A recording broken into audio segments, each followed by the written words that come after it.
is the Chronicles of Valtor. We have returned, our intrepid adventurers. How are we all doing? Are we all prepared? Are we all ready? It's been a little while. Yeah, it's been a little while. It's been a while since we've been able to get together, so I'm quite excited. Yeah. I'm ready to kill some things. Kill some stuff. Well then, let's waste no time. Good. Previously, on a cast of players. Now, a lot did happen in our previous chapters, with many revelations of both dangers ahead and the horrors wrought by them. Our party had recovered from their arduous fight with the men that had come to kidnap the Astari woman known as Granny, and they slept perhaps unfitfully on the portents and warnings that she had revealed to them, namely that the traveller, Galen, was but a servant of Telecus, Emperor of Talar, and that the control and very fate of Valtor was being sought by him. Indeed, it was wondered that if a man of such ability was beholden to another, then what power must the so-called God who walks truly command? With payment in hand from Jacob, surprising to some, they ventured towards the western gate, where the caravan that they had been requested to guard would await them. Setting out on their journey, it was swift and uneventful. But a mere hour from their destination, the village of Erinshire, was their presence warranted. An attack by a group of disparate bandits stormed through the trees of the hillside of the trade road. A warning from Luco using his attunement with nature and beast coming a second too slow to prevent one of the drivers being felled. The bandits were in turn cut down without mercy before they began to fall back to the sound of horn blows from one of their number. But this was not just a call for retreat, however, but rather one of reinforcement. But no mere bandit answered the sound, rather an enormous creature of fur and muscle, one which Luco had encountered before. Similar beasts, responsible for the attack on his adoptive home of Reef Lake, and a smaller one that he encountered within the Baywood, before he arrived at the village of Radding all those moons ago. The beast was a foe of savagery and fury beyond reckoning. It swiftly dispatched Erevan, and caused Luco to freeze in fear for a moment before it. It upturned one of the caravans as if it weighed nothing. Blows rained down upon the creature, and those that did manage to pierce its thick hide, seemingly irrelevant in their damage. Anrakai assisted Erevan to his feet with a tonic of healing, and on his return, Augur, the strange blade wielded by the half-born, seemed to glow and steam as it sliced through the creature's flesh like butter. The fight was long and grueling, the creature seemingly inured to pain as its throat was slashed, and even as Griffin stabbed the monster in its heart, it continued in its destructive mission. Finally, Luco pierced the nape of the beast's neck, an apparent sigh of relief passing through the creature as its life finally faded. As the party regrouped and searched the dead for clues on their nature, they found some vials of a thick yellow liquid, a list of increasingly macabre things, including blonde hair and a Herian alive. The caravan master, Ada, noted that given the state of the wagons and her men, they would not be leaving this hillside anytime soon, and with this time, the group came to the decision to follow the bandits and end their raids and attacks once and for all.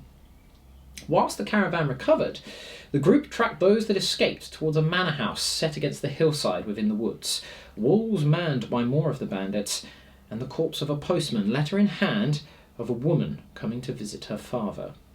Managing to sneak inside the gates and avoiding the attention of these patrolling bandits, they found grounds overgrowing and the remnants of caravan and goods all about the place. They followed the patrol to a servant's quarters, where they rested and drank from the same vials of yellow liquid, but the party dispatched them with ease, storming in, slicing their throats. Opting to burn the building to the ground in an effort to cause distraction, they noticed that the posted guards atop the walls simply regarded the fire with disinterest, further convincing our adventurers that some foul magics were afoot.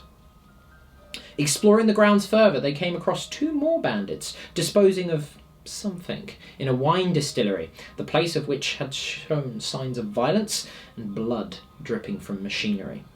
Moving swiftly on, they entered the manor house itself, finding a letter addressed to the same woman who was addressed outside.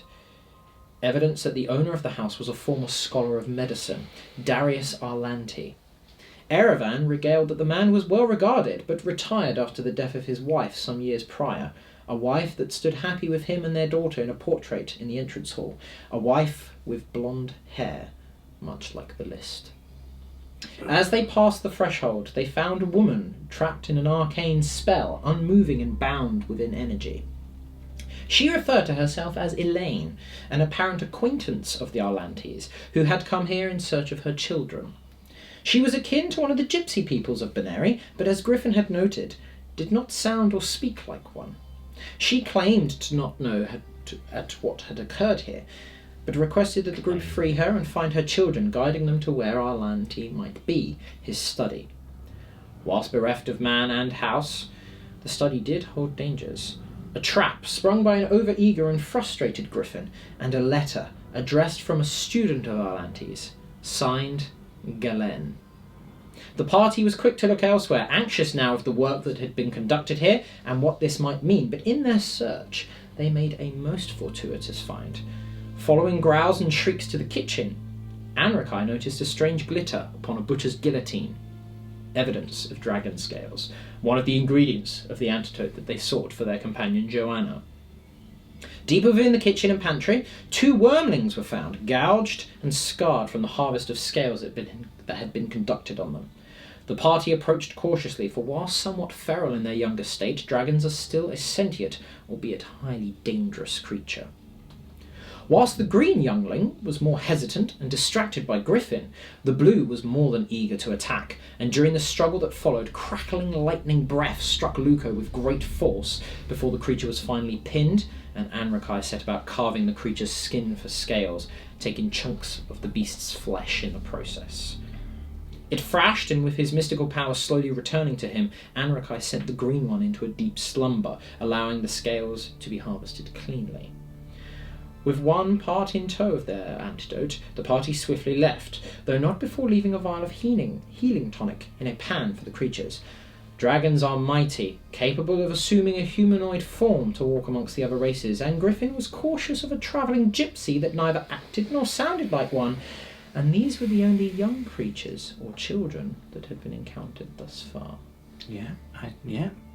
With perhaps more caution than before, the party ventured upstairs, finding more evidence of brutality and sickening goings-on.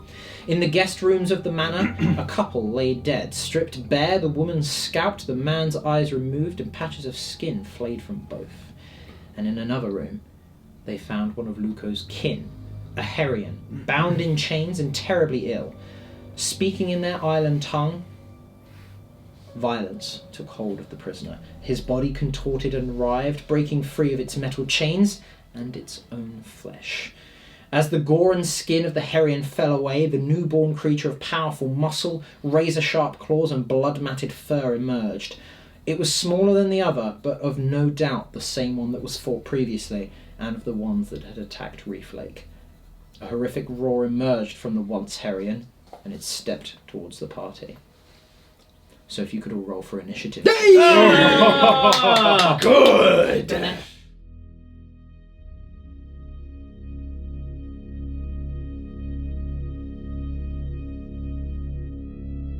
So I go first. Yeah. If you please. 14. 14. Is that with your bonuses? No. Of course it's not. Welcome back, everyone. Plus 2 is 16. So 16. All right, nice. Yes. It's plus dex, right? Yes, yeah, plus your dex. You don't have any bonuses to anything. 16. Griffin, however, Yeah. you have bonuses from dex and charisma. And charisma, that's correct. So For your essentially I get a +7. Good lord. He buckles the swashes. Luckily though, because I only rolled a 4, so +7 is only 11. Okay, you're that side. Right. Amrakai? And Mackay, I rolled a 2, plus 1 is 3. So slow. Unfortunately, Luca, I'm just going to throw this out here now. What? I have lost your initiative tracker. So you will be Eric today, I'm afraid. Oh, right, okay. Eric, You don't get to be Eric. Oh, okay. Because that would be weird. Yeah. But just in case anyone sort of is watching this on a massive widescreen TV and says, that doesn't say Luco, that's why. It's because it doesn't. Yeah, that's because you're correct. Only 4K for that. All right. I rolled 15 plus 2, 17. All right. Well, appropriately, you are going first. Good. The once Herian, clearly like a newborn child. I've never sat this close to Chef. It's quite hard not to look at your dice rolls. It's really difficult. So let's set up the battle grid. So you're in this guest room here. You have a side table. This is a chest at the end, not a trapdoor, and a bed. A chest. I like finding out what's in chests. The stack of crates in the corner is representing a wardrobe. So, gentlemen, if you'd like to place yourselves as to where you would have been, Luca, you would have been probably right next to him. Right next to him, yeah. Mm-hmm. Yep. Amrakai, where would you have been? Well, coming through the door here, probably just here. Mm-hmm. I guess all three of us would have been there, right? Yeah, I imagine Yeah. so. I know, Griffin, you were saying that you would have, as this change was happening, you would have moved forward, so perhaps you were slightly forward. Yeah. I mean, I would have kind of gone for a Because- kill shot, really. But Yeah, I mean, so he was saying to Luco in Herian to kill him, but Luco did not I couldn't. Yeah. do so. Yeah. So I kind of have, it's more like I've taken a step forward. Sure. And then obviously stopped because he turned into a werewolf. Yeah. That's what he did. He did it. He just did that. Yeah. The beast howls, and from the floor below, you hear a clattering of cutlery, plates, chairs being moved. What? But for now, Eric. Sorry, Luca. Already? It's in front of me. I apologise. That was actually not done on purpose. Luca, your turn. All right. So as he sees the beast emerge before him, he kind of wrenches his hands against Cartaganeo and he almost kind of stands back for a moment. His eyes go wide, but then he kind of looks into the beast's eyes, and then you can start to grimace his teeth. His eyes start to go red. And as before he lunges forward with his weapon, you can just kind of hear him under his breath go, "No, Herian!" And he just lunges into his chest with Cartaganeo with both hands. And you're raging. And I'm raging. Yeah. And he's killed him in one shot! He's wasted no time. Oh, yeah. Yeah, you should be alright. I think you've got plenty of rages left, I think. I think I'm on full rage. No, you raged in. I think you raged in the last battle. Okay, right. Which will leave me, after this will leave me on one left? Yeah, because you've got free rages every long rest. Yeah, so cool. you should be fine. Alright, cool. Ooh. Is this a normal attack? Reckless. I can do a reckless attack, can't I? I'll allow it for now. It's Okay, been a while. I'm sorry, yeah, it has It's been a while. But I shouldn't forget next time. So that was a 3, so good thing. Oh, good lord. That was a 2. Oh. Jeez. Welcome back, everyone. Woo! I don't think my bonuses are going to help me with that one. No. So I imagine what actually happens is he does that, but the beast is just too quick, and he just goes like that, kind of pulls it out of his way, and they're kind of just like staring at each other. Yeah, pretty Yeah. much. And they're kind of growling at each other as well. He's going, everyone! Yes. Damn. So I'm not sure if I can't remember from last time when I last activated Armor of Shadows, so I'm just going to go ahead and do that now. I'm pretty sure. Well, I know that you were knocked out in the previous fight. As we've said before, just because it's kind of a core part of your invocations and it's an at-will spell, I'm always going to assume that you've activated it. Okay. Unless even after you've woken up from being smashed about by a giant 10-foot werewolf, Yeah. I'm assuming that you would have gone, nope, I'm putting my armor back on because I'd like to, not die. Yeah. Unless there is something very specific that will turn it off, I'm always assuming that you've turned it on because it takes you about 5 seconds to do so, even outside of combat. Okay. So I will always assume that you have it on. Okie dokie. Right, so what I will do, I'm just going to jump forward a few spaces. Don't worry, guys, I'm not planning on using Arms of Hadar. Probably a good thing. It's quite a small Why not? room, It's fun. after all. But I am going to use Legs of Nadar.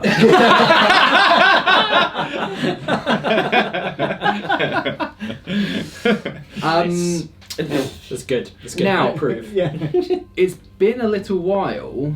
Yes. Did we have a battle after our last rest? Do I have any spells active at the moment?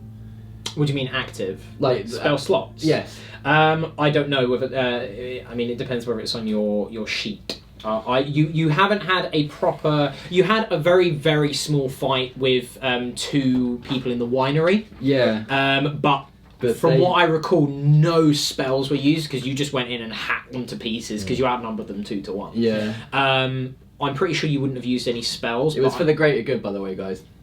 That's what we did. Yeah, clearly. Yeah. But I honestly can't remember what you used spell-wise. Okay, I have a feeling this might happen a fair bit this session. Yeah. I can't remember. It's been so. I mean, just slightly out of game. It's been like what, a good 6 weeks. Yeah. So forgive us if there's a little bit of slowness here. Yeah. Okay. So let's. Okay. So based on that, I am. How many spell slots do you normally have? Now it's 3. Okay. You have 2. Thank you, gracious DM. If we're wrong about that, again, apologies. But clearly, there is some magical goings on which has restored some of his spell slots. Yeah. Magic. Yeah. Okay. Magic can do that. With that in mind, I'm going to cast Mirror Image. Huh? Yeah, I know. I do remember you definitely cast Mirror Image last time, so 2 probably sounds about right because then you got battered about. Yeah. Yeah, absolutely. Because you cast it in the fight against the bandits. Yeah. I think you did Arms of Hadar there as well, actually, because you were surrounded, so you can have 1 spell slot. Okay. You lose 1. I just lost 1. Yeah. You're actually negative 1. Yeah. So if you use Mirror Image, you'll go down to 0. Okay. So I'm still going to use Mirror Image. Sure. I'm going to use it. So as I walk towards this transforming beast, Augur is drawn from my back, and as I kind of like swing it in front of me to get ready to fight this guy, as I swing, 2 more of me sort of come out of the right hand side. One of them is wailing uncontrollably, and the other one is weeping. Yeah, I remember. Yeah, I remember that. From I last remember time. There's luck on, man. Yeah. I don't like it. That's crazy. Play with fire. What you trying to get crazy with? How are you doing, this man? So now what happens? So I've got when I get attacked, we sort of roll, and it can sort of hit the duplicate. Yeah, so it's his full action. Yeah. Right. Yeah. So that's anything it. else? Can I still attack? No, not unless you can attack as a bonus action. No, I can't do that. Don't forget, guys. While I'm raging, you get you attack with advantage when you're melee attacking. Yeah. Yeah, if they're melee attacking something that's within 5 foot of you. Yeah. Well. Him. Yeah. the big thing on the bed is. The big thing on the bed. So, on that basis, as your spear has gone in, Mm-hmm. He gets an advantage against me. he brings a massive claw outstretched down across your chest. What is your arm class? My armor class. Excuse me. Is 15. Yeah, that's a hit.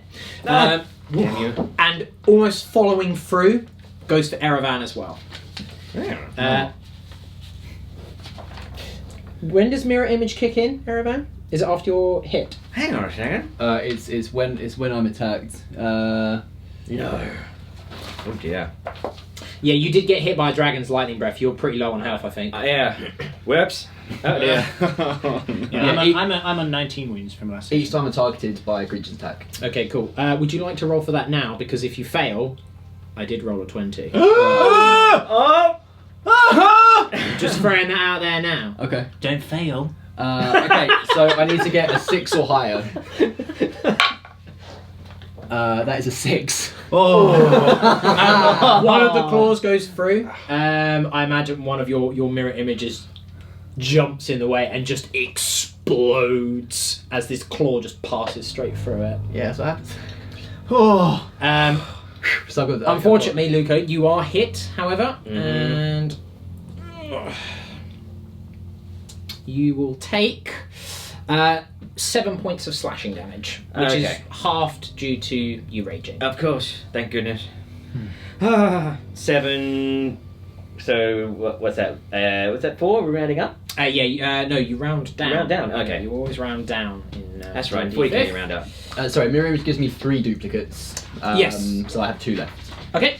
So that's 3. So you take 3 points of slashing damage. One of your duplicates explodes. Oh, good lord. At that, its turn ends. You hear the stairs from below you in the corridor behind. Griffin, Right. your turn. What, like knocking or? So, Up- okay. Movement up the stairs. Ah, right, all right, Boots onward. Right, so as that's happening, so Griffin turns to Enrikai and says, mind the door. He leaps up over here It's unusual. onto this bedside table. Yep. And kind of pushes himself off into the werewolf. So he jumps up onto the wall and goes and kicks off the wall and just drives the Dawn of Hainault straight into him, and kind of as he kind of falls down, lands on top of him and just takes out and just keeps stabbing him, and he slays him. He slays him right dead. He's just dead. So I have advantage. That's here. it. Yes, you do have advantage. Very good. Because Luco is next to it. Okay, so I rolled the highest one. I rolled a 10 and a 6, a 10 and a 9 rather. So with the 10, I get plus my dexterity, so that makes it 14. And your Plus proficiency my as well. proficiency, which makes it 16, I believe. Yes, 2 for proficiency. 2 for proficiency, yeah, so 16. That's a hit. Very good. Nice. And then I will also get my... You get sneak attack Sneak because attack. you've got advantage. So that is 2d6 and 1d8 damage.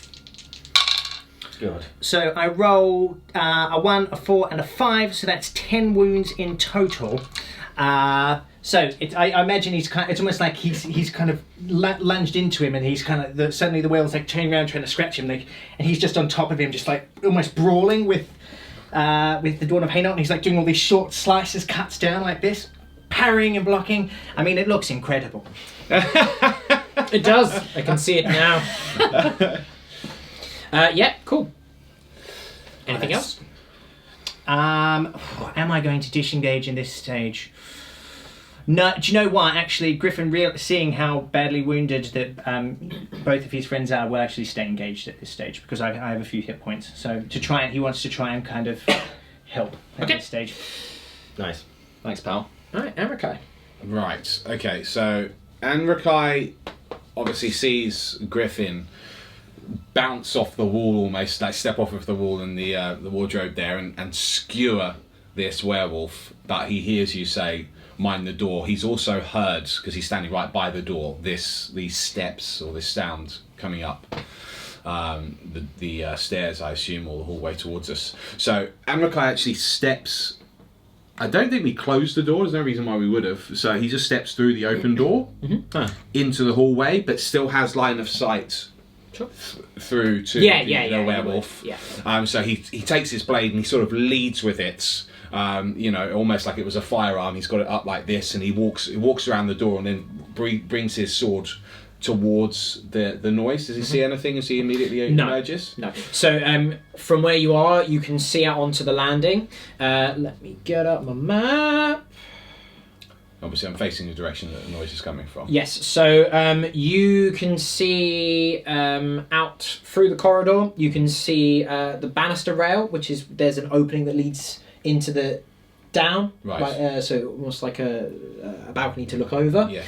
But you can see the stairs going up, the second set of stairs going up onto the third floor of the house, but the stairs that come up onto this floor are tucked around on your right-hand side from where you're looking. So I can't see anything. You can't see anything, but you'll see them if they come round in this direction, yes. Okay. But you can't see anything coming up, because unless it comes up through the centre. Okay. Well, Anrakai, he sort of slides into this hallway, got the blade, looking down the hallway at the staircase, sees that there's nothing there, and then, without looking, he raises his left arm towards the doorway, and he says, "Meldin Galadai!" And 3 magic missiles explode from his hand. It looks like balls of lightning. It's a triple Hadoken. Yeah, very good. Yeah, that's what it is. Yeah. It's not one. It's not two. It's 3. It's 3 of them. And they explode into the werewolf. Cool. Nice. That leaves me with 1 level 1 spell slot left. Cool. I'm correct in thinking I can cast cantrips as much as I want. Yeah, cantrips you can cast as many times as you want. So things matter of like that, Eldritch Blast for you. I'm in your line of sight. Well, these automatically hit, so I don't think it is, as I recall. Yeah, so you still need to see it, and Yes. it still needs to be within range, but you don't need to roll anything. So there's no cover obscurity for you. Yeah. So these balls sort of almost Yeah, they Go sort of over they you. like they Okay, right. swirl around. I was just worried that one might be in the line of fire or something. No. Okay, cool. It's not like an area of effect spell or a spell that needs to roll to hit Yeah. and thus would be at disadvantage or would Excellent. cover. Excellent. Carry on then. Carry on. Right, so Carry on this with the is lightning. level 1 slot I'm using, so Okay. it's 3d4 plus 3. Nice. It's d4 plus 1 force damage. But you just applying all of the I'm energies. just applying all of it to him. Pure. So right, I roll a 3 and a 3, and then I roll a 2. So we're looking at 6, 7, 8 plus 3, so 11 points of force damage. Nice. Hey. Not bad. And his hand's just there steaming. He doesn't even look at the creature, and he still looks down the hallway towards what's coming. Yeah. Sick. And you spell That's pretty badass. cool. Yeah, I can. That's pretty cool. This fight is already too epic. Luca, I'm gonna need a break in a minute. do you want to do anything else?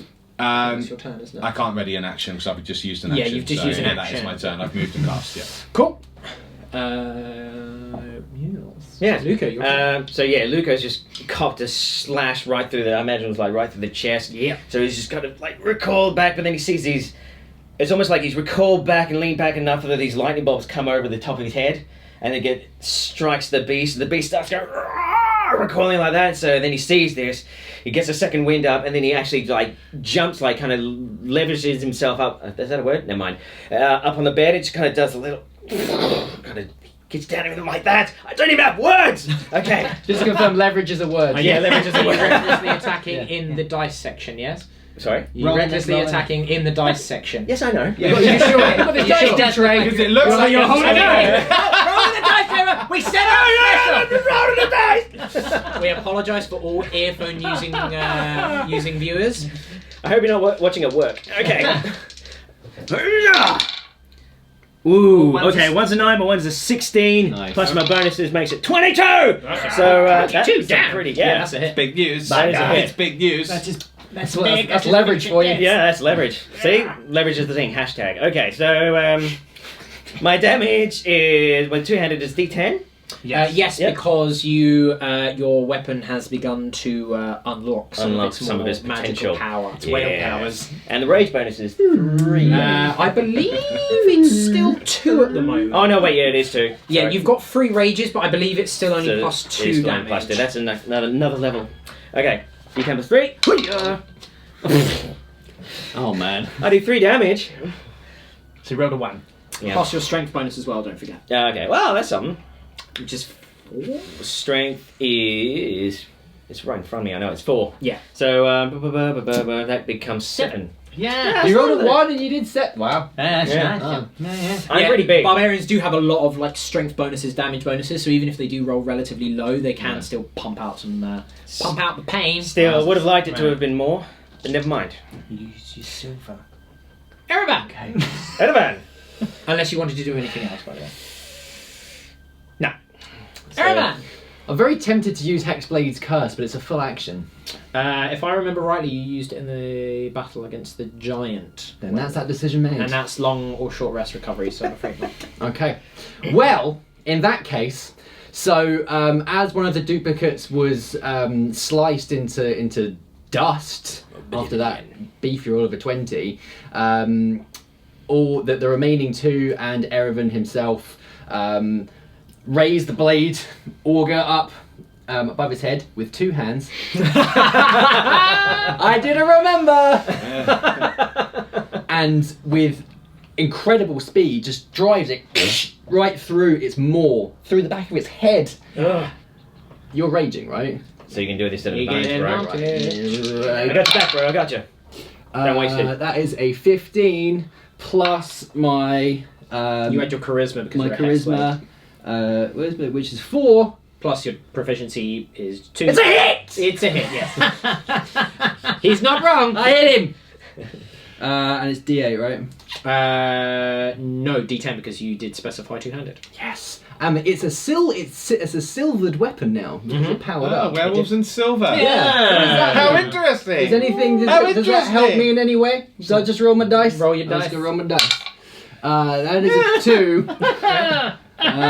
Plus your charisma though. Plus Because my you're a charisma is hexblade. 4. So that's 6. 6 wounds. But then some more cool like stuff happens, 1,000. right? Because it's silvered. Silver. So you notice. So as Luco drives his spear into the creature, it sort of punches in, and it almost snarls as it almost brushes it off. Mm-hmm. Your blade moves across its cheek. You can see the flesh begin to sort of peel away, almost moving away from the blade edge as it does this. It's not dead, Okay. but It's pretty dead though. it howls in pain rather than anger this Damn time. right. Well, interestingly, as that happens and the blood goes across the blade of Augur, you see that blood be absorbed into the metal, and you hear. I'm gonna have to kill everyone. Yeah, on the basis of that, he immediately turns towards you and snarls in with a lunging bite, which misses. He's So terrifying. So this bite moves in. You can see the sinew and the tendons of the jaw almost flapping about, and it comes in at this crooked angle, which you just move out the way of. You don't see, however, the fist come up and catch you in the gut. I think I do. You don't. But did the fist connect with you? Let's find out. So on an 8 or more, that's a 15. Yeah. Oi. So it hits my counterpart. Shatters into pieces. Interesting. Okay, so I've got one left. One left. That's very cool. Very good. What, did you split into 3 or? Yeah, You split into three. three. Yeah. Yeah. So it's essentially 4 of him. There was 4 of him. Yeah, the images don't attack or interact. They essentially, it's almost like a flash step. They sort of, as he moves, it's almost like free. It's a hollow images. field. Yeah, it's very It's a hollow cool. field. They do guys have an armor class? Yes, they do. But if, Yeah. I mean, you need to roll to see if it hits.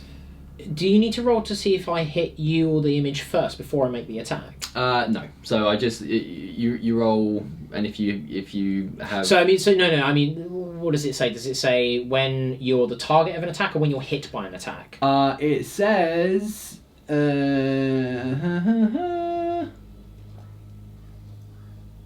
Each time a creature targets you. Yeah, with an so attack. I would have needed to have rolled to hit. You need to roll to see if I hit the image first before I roll against their armor class. Yeah, It doesn't matter if I'm hitting you, I'm hitting them, so it's not a big deal. Just for mechanics' sake. The footsteps are getting closer, but you still see nothing. Griffin. Very good. So Griffin's trying to get this thing's attention, right? And suddenly it turns around and it is going after Erevan. So Griffin says, "Hey, look at me! I told you, I wanted to dance. You're being very rude." And then just goes,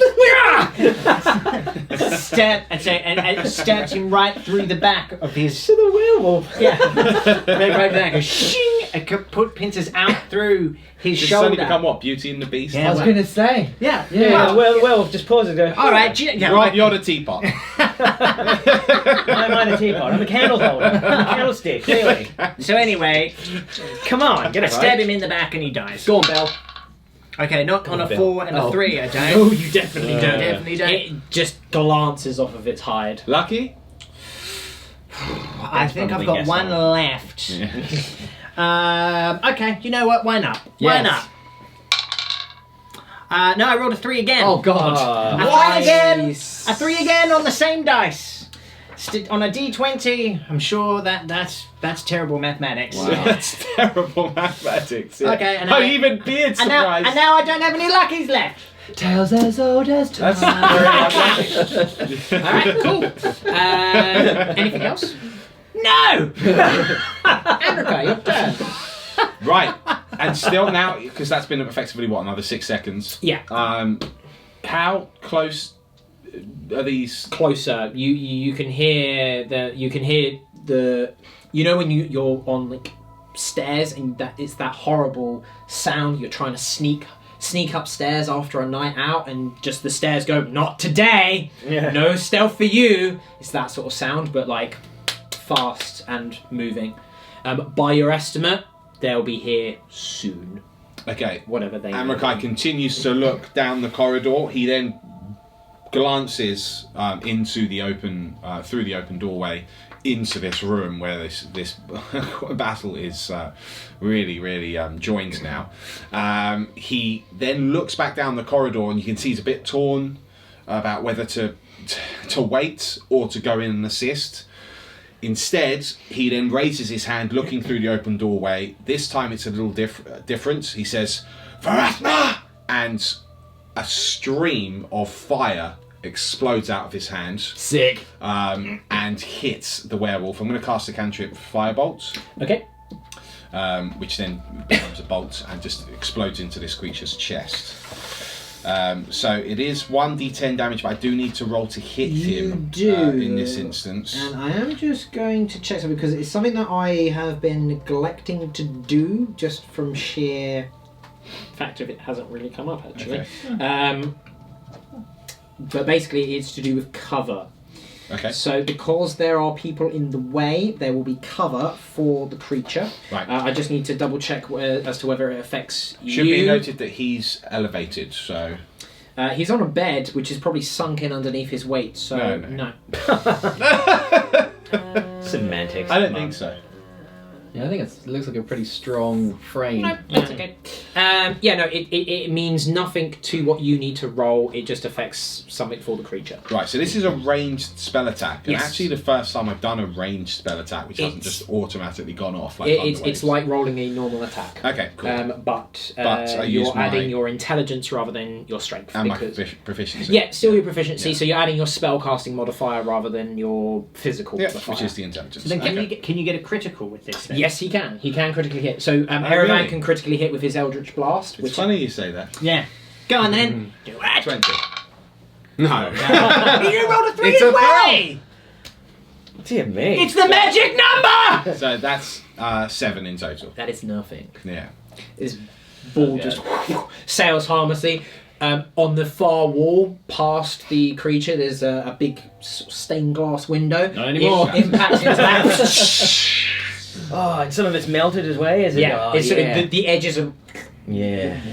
And I can do the cantrips as much as I want, right? as many times as you Okay, want. cool. Yeah. So the hand just sort of stands steaming. Yeah. He says something which sounds like a curse, but in a language you don't understand, and then continues looking down the hallway. Luca. Good lord, it's me again. Okay. Wow. We're all going to die. Yeah, you need to hit Yes, him quite now. possibly. Yes. Something needs to I happen. mean, it's a thing. It could happen. So before you do it, Griffin he yells at you. He goes, "He's no longer your kin. Get in the game, man." Well, with that's all the motivation I need. Yeah. Really. Reckless attack, double one. Double one. Oh my god. But Thanks, man. But if you know that if you roll a critical now, he'll never let you live it down. So you want to roll high, but not critical. No, because he'll claim responsibility Exactly. every time we remember. Okay, cool. So he's just come in, and then he hears this, and he's after hearing like the howl and seeing him get wounded, he's almost kind of like paused for a moment, like feeling a bit of grief in his heart. But he hears this and just and goes for a lunge again as he did the first time, spear into his heart. He's tackling recklessly. Hiya! And a roll, an 8 and 15, Yes. so that would have hit him. That'll be a hit. Yeah, Yeah, that'll be a 15 hit. plus bonuses. So, which is 6, which would have make it 21. Yeah. Griffin smiles to himself. Sees his spear going. That's a critical. That's my boy. Well done, doggy. That's not a D10. There we go. That's racist. So two-handed D10 plus 2. Plus Nice. That's a 6 plus 2, Plus which makes 8. strength. Plus strength, which makes it 12. Nice. Nice. Yeah. Nice. Kill it. Alright, cool. So I imagine though this is a pretty much stronger hit than he did last Yes, time. much stronger. So he does kind of pierce it. It probably just pierces the rib cage. Doesn't go in as far as you would No, expect. exactly, and maybe kind of pushes back against it. It's like, "Argh," but you can still hear him like wince with pain. And Luca's just trying to fight off the idea that this was even a kin of his. So it's just like that. Oh, he's really conflicted about this. I mean, yeah, this would kind of mess up your day. It would. You know. I'm not happy. There will be words afterward. So,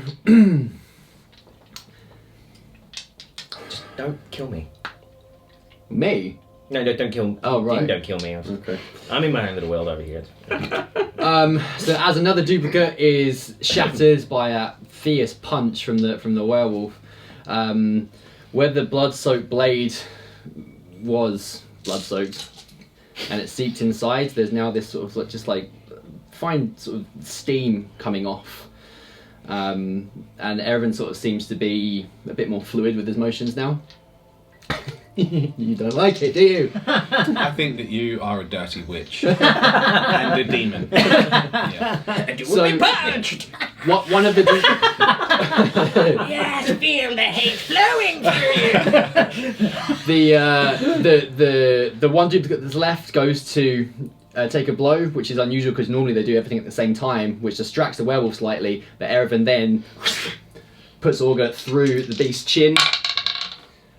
Oh, so close! 19. Oh, See, if you did have your Hexblade's curse active on that would have been a crit. Oh. Which is a shame. a 19 and a Damage. 1. Interestingly, Wow. what a mixture I of think you had that emotions. advantage. If you added it together. Good thing I'm going to roll a 10.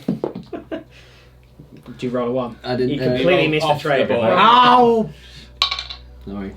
That is a 4 plus my charisma is 4. That's 8 wounds. Again, as the blade plunges in, you see this sort of steam and sizzling coming from the beast's gut. Yeah. You pull the blade free, Yeah. and again. Yeah. I don't hear any weird voices or any ghostly laugh or That anything. time. Good. Again, at this, the beast. Did you want to do anything else? Sorry. No. Okay. Good. At this, the beast lunges out with its meaty hand. Is it hitting you or an image? Let's do it the right way around. Image. No, but And you you need get to roll for it. No, image. You can't just say it. It hits an image. That is an 18. It hits an image. Ah, he's scared. The image, as the hand clutches round the neck, you can see the image gasping for air, and then it shatters. Close. Whilst it does that, it looks at the shards trickle down, and almost immediately changes tack and lunges towards Griffin, pinning him against the wall. Wow. Could you make a grapple check for me? So you can attempt to dodge this with acrobatics, or you can attempt to resist it with athletics. Right, let me just, because I think I have acrobatics taken in my proficiency, so let me just check that. I do have Yes, you do. acrobatics taken. So yeah, you'd add your proficiency bonus to this on top of your dexterity. Yeah, cool. Okay, so it'd be +6. Very nice. No. Very good. I rolled a 2. Okay, so 2 plus 6 is 8. I rolled an 8. Okay. I You- cannot dodge. You attempt to move out of the way of this, ducking and weaving, but he just catches you, slams you up against the wall. You will take 2 points of bludgeoning damage, but you are now restrained. So, whilst you are restrained, your movement speed becomes 0. You have disadvantage on all attack rolls and all dexterity saving throws. Does the advantage cancel out the disadvantage? It would make it normal. Yeah, yes. All right. Yeah. Yeah. So one doesn't override the other. They basically Cancel each counteract. other out. But any attacks against you have advantage. Okay, cool. So he gets pinned against the wall, and so Groot kind of takes that hit, and he kind of shakes his head, and then he just smiles down at the werewolf and goes, "That's better." With that, a toothy grin appears across the creature's face, and it lunges in towards your neck. Excellent. That is going to be a hit. It's not a critical though. How much Fortunately neck for you. armor do you have? I have quite a nice necklace on. Are you sure that's a hit? I mean, in combat, don't forget, I'm armor class 16. Yeah, I rolled a 14 Okay. plus 6. Okay. So, you will take 15 points of piercing damage. Very Oh good. my As goodness. his bite just takes a chunk out of your shoulder. Okay. The smile immediately leaves Griffin's face as a chunk of his shoulder is torn off. Right. Ruin just cries out in agony. Ah!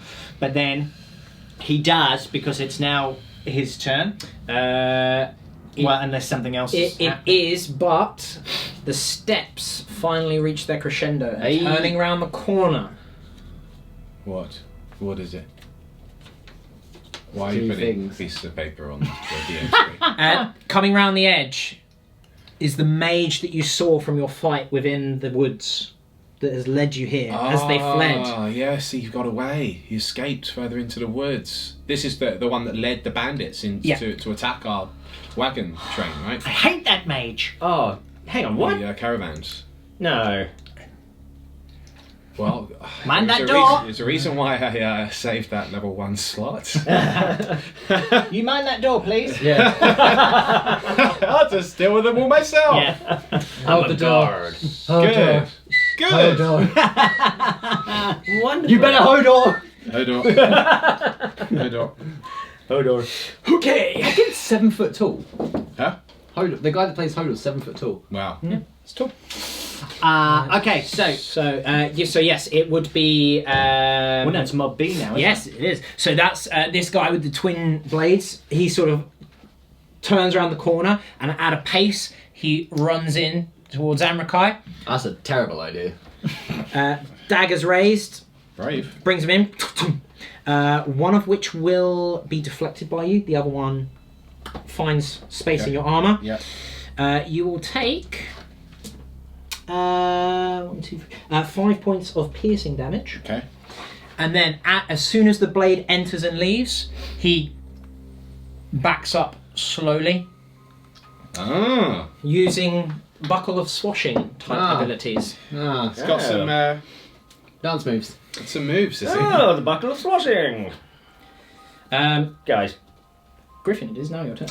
Right, so and literally as like the flesh of Griffin's shoulder is just torn off and blood just spills down over his tunic, Griffin cries out in pain, and from pain like looks at this thing as he almost sees a bit of his flesh get swallowed. Griffin just goes, "Ah!" He gets the Dawn of Hainault, and with all the strength that he has left, he plunges it straight. So this, I like to think this thing kind of goes like this. And like, you know how the animals, they throw the bit of and they kind of catch it like that. So as he goes like that, Griffin just pierces the Dawn of Hainault straight through its throat, and then it just goes and pulls it out tight and just decapitates the whole thing, and they both collapse on the floor.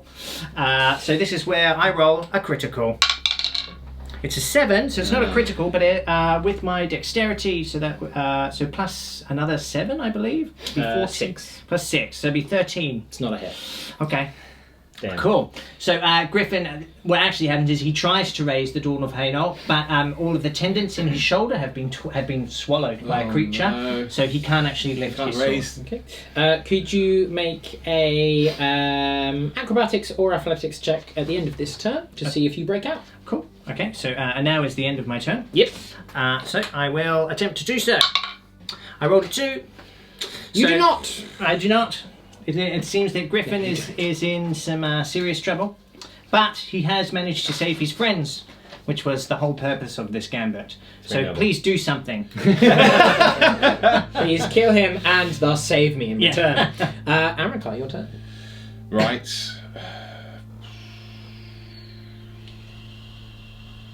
Okay. Got some kind of grenade. Yeah. Okay. I got something. Land The behind. holy hand grenade of Antioch. 5 is right out. And they did feast upon the land. I'm just going to throw this out there now. I'm There is a glad holy that hand we've, grenade I'm Antioch? glad that we've made it to episode 17 before we got a Monty Python and the Holy Grail reference in Yay. a D&D game. Hey. So we got very, very far. I think everyone's done very well. Yeah. Very Yeah. well. Cool. For those of you that don't know and are joining us on our little D&D romp, it's a very common in-joke amongst D&D players that there will always be a Monty Python and the Holy Grail Oh, for reference sure. in a D&D game. If you don't know what that is, go Where and have watch you it, been? seriously. Yeah. You're in for a treat. But, back to our Okay. erstwhile soldier boy. Rakai is going to move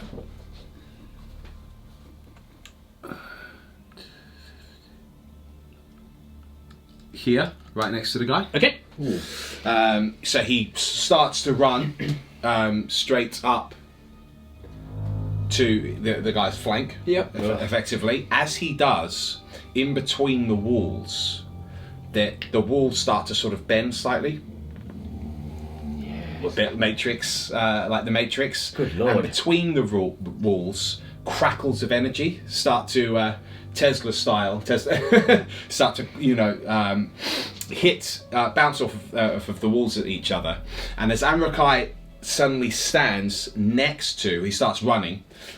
He puts his foot down next to the guy which is just stabbed him. It's got a bit of blood trickling from his ribs. He then brings Elendia down on the ground, and the entire corridor explodes in lightning. Thunderwave. Okay. I'm just gonna. Cool. I didn't want to interrupt because that was epic. Okay. But Thunderwave is a 15-foot cube centered on you. Oh, is it centered? I thought it was away from me. No. It's a 15-foot cube centered on you. So you kind of like. It's like a shockwave. So you Right. might want to go a little bit closer to attack more people. I'm going to go.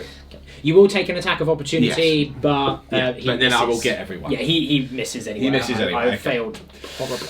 So yeah, I run past him, and then it explodes out down the corridor, both behind me and like along across. So it is Whoa. awesome.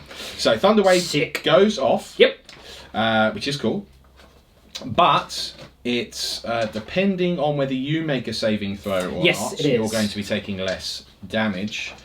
So, right, wave of thunderous force sweeps out from you each creature within a 15-foot cube, originating from you. Yeah, you're right. Must make a Constitution saving throw.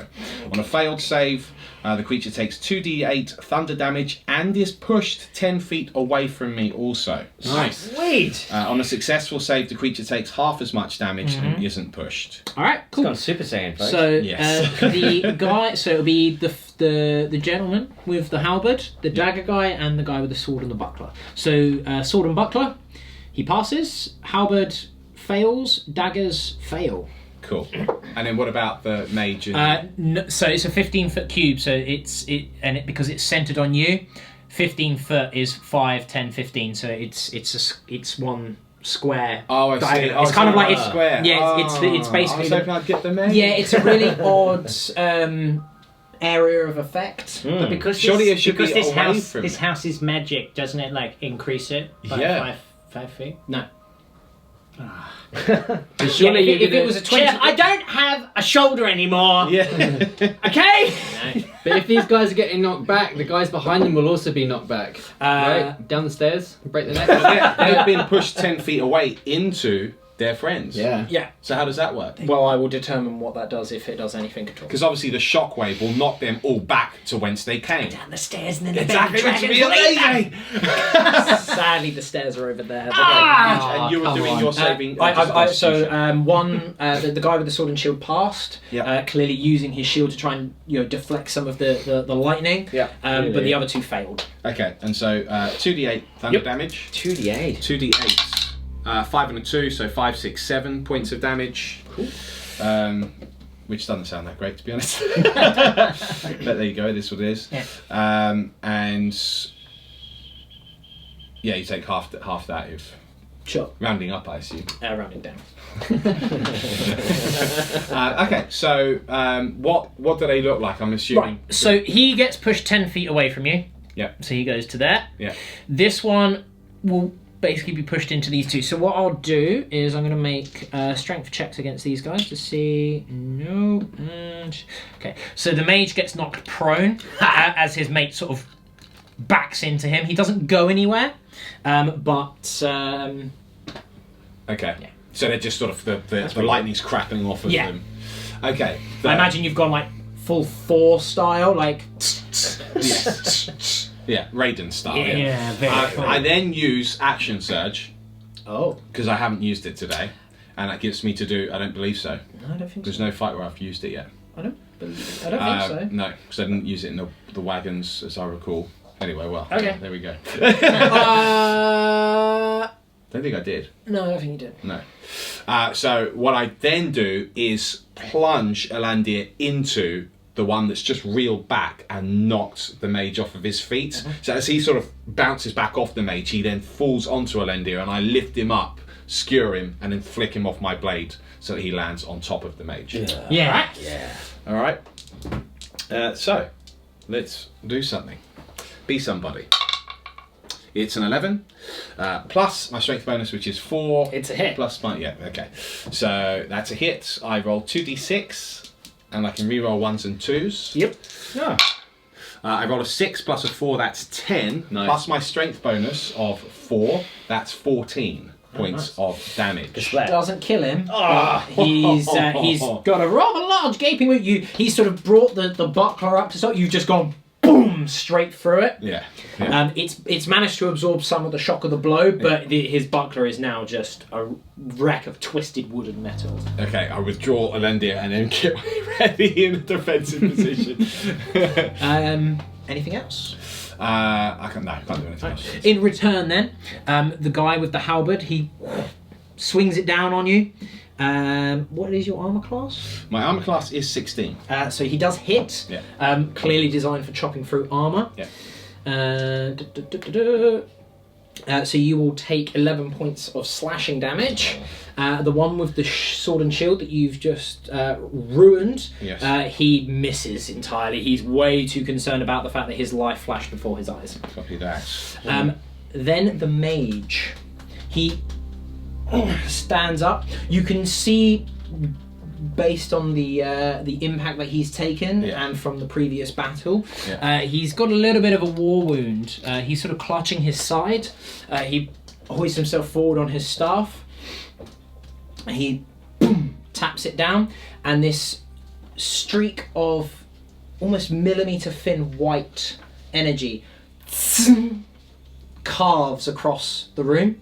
So this is Ray of Frost. He misses. This Good. I can imagine as this tiny beam of white energy carves across the. You just hold Elindir out. It just there's a slight frosting along the blade, and it just melts away. Yes, that's exactly what happens. And then finally, the guy with the bow, he draws out. So he's standing next to the mage, isn't he? So he's standing next to the mage. Yeah. Now, this is where cover comes in. Okay. You are in half cover, Yeah. so you get +2 bonus to your armor class. So AC 18. Yeah. Which is irrelevant because I fluffed horribly and missed regardless. So this arrow just bounces off your armor. You I don't cut even the notice. arrow out of the air. Yes. You do that. Luco, your turn. Right. So he's still got the blade of Cartaganeo embedded in the Yeah, beast. you've sort of almost been wrenched to the Yeah. side here as he's gone off to pin Griffin. But what he does is the beast comes back at him and goes to grab the blade, and they're kind of like he's trying to retract it and pull it out of himself, but kind of. Well, he's got both of his arms on Oh, he Griffin does at too, this yeah. point. He's strangling me to death. Yeah. Okay. Well, forget yeah. that then. So yeah. So what Luco does, instead of retracting the blade and going in for another slashing attack, he doesn't so much retract it completely, but just kind of just brings it back a little bit, and then pulls it in further and gives a little twist off as well. Hey.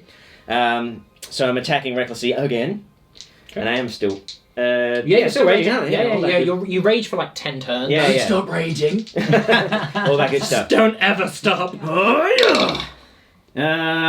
Okay, so one's a 4, but one's a 14. It'll be a hit with plus your my- bonuses. blah, blah, blah, blah. Yes, totals up to 20. Yep. So where's my D10? Okay.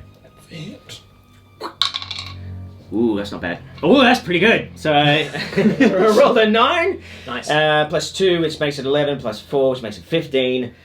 Die. So he's not dead. However, what you do notice is that before, where your blows have kind of been jutting in, there's a lot of resistance, a lot of tension there. Yeah. It's now more relaxed, and you find with the same amount of power and pressure that you've been using, you've almost overexerted and gone and too far. After I do that, as well as that, I kind of end up kind of like hip and shouldering into his chest, and I kind of for a brief moment, my ear ends up kind of like right here, and then for just a small, faint moment, I can kind of make out a heartbeat. Not for long. Yeah. Yeah, cool. I didn't hear that. Never mind. Anything else? That'll be it. Erevan. Okay. So he's being pinned up. Yep. Griffin's being pinned up by this thing's arms. And where have you stabbed him? Right here. In his chest. Like in his midriff. Yeah, so he's sort of holding him up like that. I imagine you've come in almost like you've sort of wheeled round, Yeah. trying to pull it in at an angle. So, if anything, yeah, no, that's actually about yeah. right. Yeah. Okay. Right, so what I'm going to do, using the chest as leverage, I'm going to just jump off the chest towards the beast, sort of being propelled slightly, it seems, by Augur, as I kind of come over the back of him. Augur slices through both of his arms, and Griffin drops, Hey. and he's freed. A 19 again! But it is a hit. It is a hit. It is a hit. Cool. Okay, so D10. Well, you wanted us to do something. Yeah, you're getting there. Yeah. So this is it's always both hands. It's a 10. Yes! It's a 10. That is 14 wounds. I can't bite him his arms out. And you're free. And I live. With a silver weapon. Yeah. Right. Whilst you don't slice through his arms, there is a howl of pain, and Griffin is released. Nice. So Griffin sort of boom, drops down. I shall release Anything else for you? Yes. As Griffin drops, you hear in your ears, "Get up. It's time to finish this." Okay. From Augur. Yeah, sure. What? The creature turns around, steam emanating from these wounds across its arms, and he rushes towards you, grabbing you on the way, moving to slam you up against the far wall. Yeah, you can try. So, because you've moved to here, you said, yeah? Yes. Okay, so, could you make a strength or athletics check for me, please? Sure.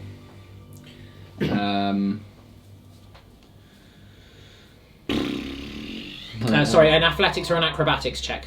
Athletics or Apologies. acrobatics? Yeah, I don't no. have either of them as a. Okay. Do you have higher dex or strength? I have higher. What would Dex. Erevan do? Would he try and tank it on the shoulder, or would he try and roll out the way? Leave right the way. So it's an acrobatics check. Okay, fine. Which It's probably is the best way of doing it rather than metagame with Dex. stats. Okay.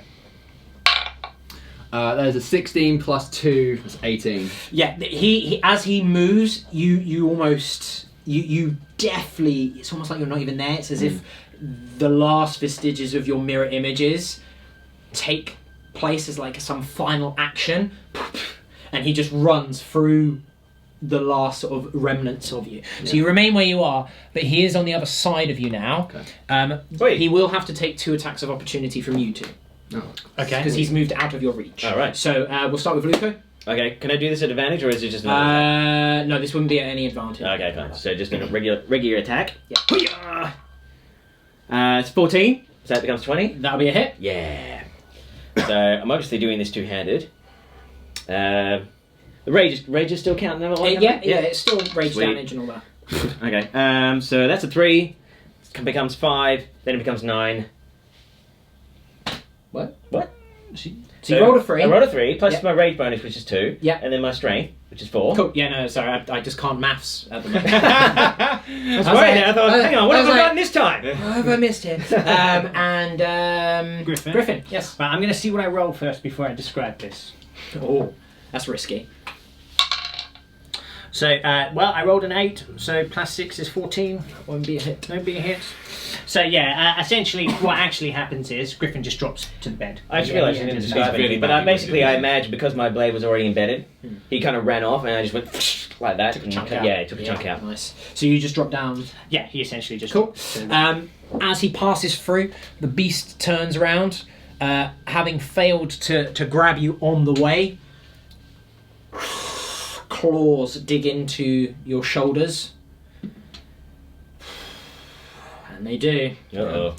And you will take 6 points of piercing damage. Slashing damage. I don't think it matters for you, but you take 6 points of damage. Very good. As you feel these nails and claws dig in, breaking through your armour of your dwarven mystical armour, struggling before it just buckles a little bit, and then they pierce through. So good. The one with the dagger. He spins round after having this and almost leaps upon your back. If I get the right dice, that's usually helpful. Both of them boom, boom, plunge straight into your back, and you will take 9 points of piercing damage. Yeah. Okay. Griffin. Right, so Griffin crumbles into a pile, right? And so he's literally lost like a big chunk of his dueling arm, essentially. Whoa. So he has this moment where he rolls onto his back, and he's kind of like everything's quite, he's blanking in and out, but he sees the werewolf has kind of gone off after Erevan. He kind of gets the Dawn of Hainault in his left hand, and he kind of sticks it into the frame and kind of pushes, like wobbles himself up. He says, "I said, save the duds for me!" And he just runs across, flips through the air over, like bounces off the bed, boom, lands next to, as he's coming down, he just goes, so it's like bringing the Dawn of Hainault down with like gingerly holding it with his right hand, but he puts all of his effort into it, all of his body, and just slashes him straight down the center of the werewolf's body. Come on. Where have you moved to? So, well, Just so we know roughly. I mean, it would have to be here, realistically. So, he's dead! He's dead, you stay down there! Yeah. So, They're no longer at an advantage now, are they? Yeah, so they won't have advantage because they're not attacking something that's next to you. No. it doesn't matter, because I'm going to roll a 20 now. Yes.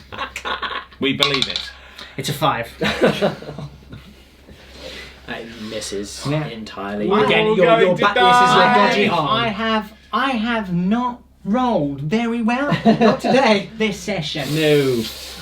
Okay, cool. Anything else? No, Griffin's not like. I mean, tactically, I should disengage at this point, but that's Griffin is. He's thrown himself to be like to defend the pair of you. So he's going to stay in combat. He's doing a stand-up job. Yeah. Anrika, your turn. Well, speaking of stand-up, I'm about to fall down. Both of these blades, I imagine, get sort of stuck through the plate mail, which does nothing, and gets pierced into the shoulder blades. And Anrakai actually falls to one knee. He coughs up a load of blood, and at that point, he activates Second Wind. Yep. Which gives me, it's a bonus action. It gives me Heroic music starts playing as he stands up to 1 foot. D10 plus 4, because that's my fighter level. I roll a 7 plus 4, so I get 11 points back. Negate all that damage. Yeah, which puts me back on now 15, so I was on 6. As he stands up, I imagine this worm is still on my back. Did you say you were on 6? No, I was just on 6 there before I activated the surge. Yeah, and you healed 11, so you Yeah. go up to 17, right? Not 15. Oh yes, absolutely. Yeah, you were on 15 Yeah, if you correct. took 9 damage. That's mathematics. Yeah. That's correct. Mathematics. Yes. Bad mathematics there. So right, he then, Big shot, I imagine this worm is still on my back. Anrakai then gets up onto his feet, drags him off my back and flings him in front of me and puts Alendir through his skull whilst looking directly at the one that he just stabbed in the gut, and he says, "Lambs shouldn't hunt lions." And he then criticals him. Well, he rolls a 12. So 12 plus 6 is 18. That's a hit. Cool. And it's 2d6 damage. Rerolling the 1. It's a 1 anyway, so 7 in total. Plus strength bonus is 4, so 11 points of He damage. did. We're about an hour in or so. Please describe what happens. Yes. The session! So he literally actually flings this worm off of his back. He drops both of his knives as he lands at Amrakai's feet, and I just stick Alendir literally through his skull. He's just twitching on the ground, and he's looking at the one that he just stabbed. Right. Nice. The halberd comes swinging in again, unless you had anything else that you wanted to do. Halberd swings in, whiffs horrifically. Good. Sword comes in, trying to slash at you. Will also whiff with your armor class. The armor is actually coming in handy. Yes. Yes. The mage again taps his staff down. no. The beam carves across the hallway. Nope. Yes. And the bow, finally! No! I rolled 3 ones! What? In a row! It's like me. That was obviously Amrakai's speech. His words struck the fear into this group. That's what happened. No, it's because I can't roll dice. Cinematically, that's what happened. Cinematically, yes, 100%. Luca, your turn. Okay, cool. So, as Griffin has spectacularly come over to attack the beast obviously would have taken notice of this. But since you weren't able to hit it, I imagine the beast was just kind of like, "Rah!" Just kind of almost brushes him out of the way. Probably doesn't hit him because Griffin, he just lands perfectly as he always does, like a cat. It lands right next to him, and so the beast just kind of looks at him, distracted, and all of a sudden you just see him just go, and it turns around to see Luco. He's got almost like a blank expression on his face, but his eyes are still burning red, and they're even brighter than they were before. And he's just kind of pierced Kaitega again into his midriff, and he's just kind of slowly turning the blade like this to keep the wound open. And then he starts baring his teeth. I'm attacking recklessly, of course. Yep. So I'm just going to move him in. Let's put that away.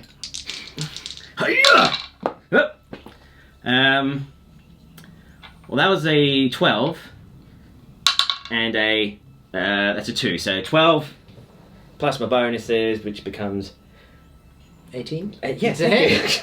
That is a hit. Awesome. Kill him. Please die. Kill him. Well, that's a 3. So it becomes 5, then it becomes 9. Well, like last time. Please die. He's not dead. Damn! You can see the orbs of his eyes beginning to... The light is beginning to fade from them.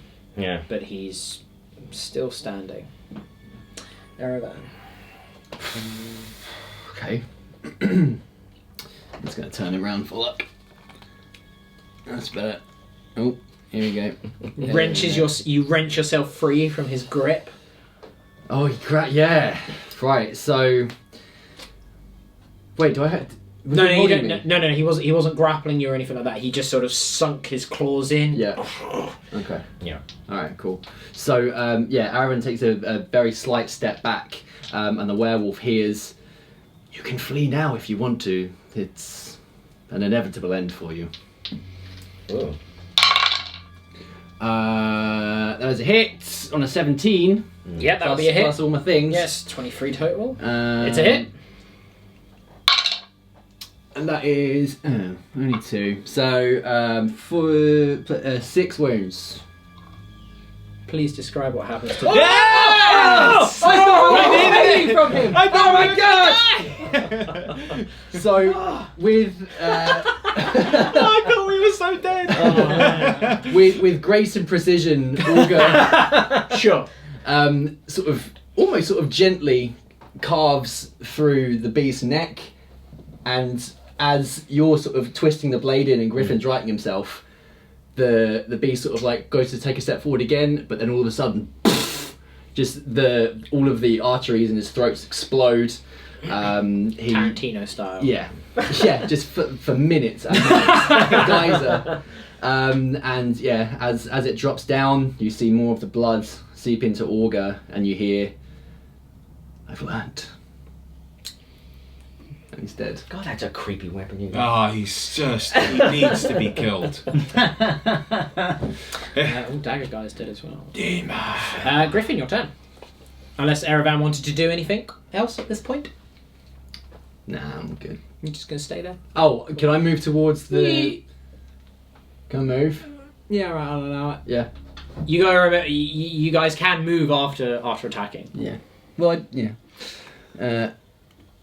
And you haven't seen Amrakai in a little while, and you just hear like thunder blasts and stabs outside of the corridor. You're just like, he's fun. He's having fun. He's doing his thing. All right, Griffin, your turn.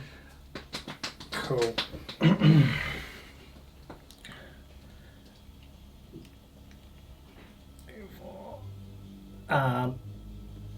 Can I move past you him? move past Ereban quite easily. Yeah, Cool. friendly creatures don't stop you from moving through them. Right, You're so- assumed to like either move around them or. So I can move how he. So you can move 6 squares, but 6 squares. So as I've a moved as a as a rogue though, you do your cunning action. You can use dash as your bonus action rather than your full action. Right, So you can move. You can double that speed for a bonus action if you wish. and then I can still attack. You yeah? can still attack. Yeah.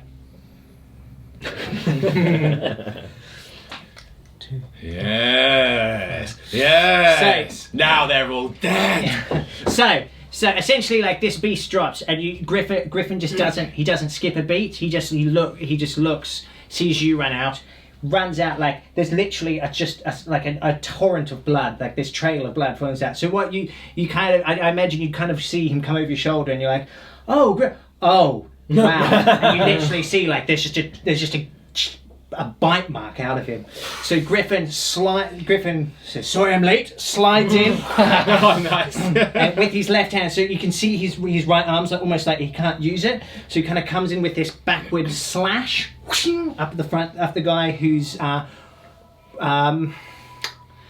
so the guy in front of you is already quite wounded. The guy in front of me is like, I assume on death's door. He's got a huge wound in his stomach. So Griffin, seeing that, just does this slash, and it kind of, so he's got like this crisscross across his stomach, and his innards fall out. Oh, just open his Yeah. torso. So Okay. He's stealing your kill. He's a kill stealer. let's see. Oh, So I rolled a 6. So plus Your 4, bonuses. plus 2 is 12. See, now normally that wouldn't be a hit, but I did describe his shield as being wrecked beyond all recognition. Yes, you did. That's Yes, very you good. did. So It's the I only think thing you that said saved twisted him. and blistered wood. Yeah, That's what I heard. Yeah. So Did you hear that? He's Yes. He's only wearing leather armor, so that would be a hit. Yeah. Very good. Yeah. It's about time. Yeah.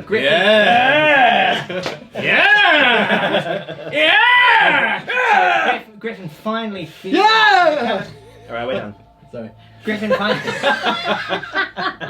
So Griffin finally feeling the familiar We've lost Mike, everyone. butter cut through, like he's the dawn of Hainok going through flesh, like Yeah. a hot knife through butter is what I was trying to say. I got there. Yes. Now, because I will get to use my sneak attack here. You will, because you have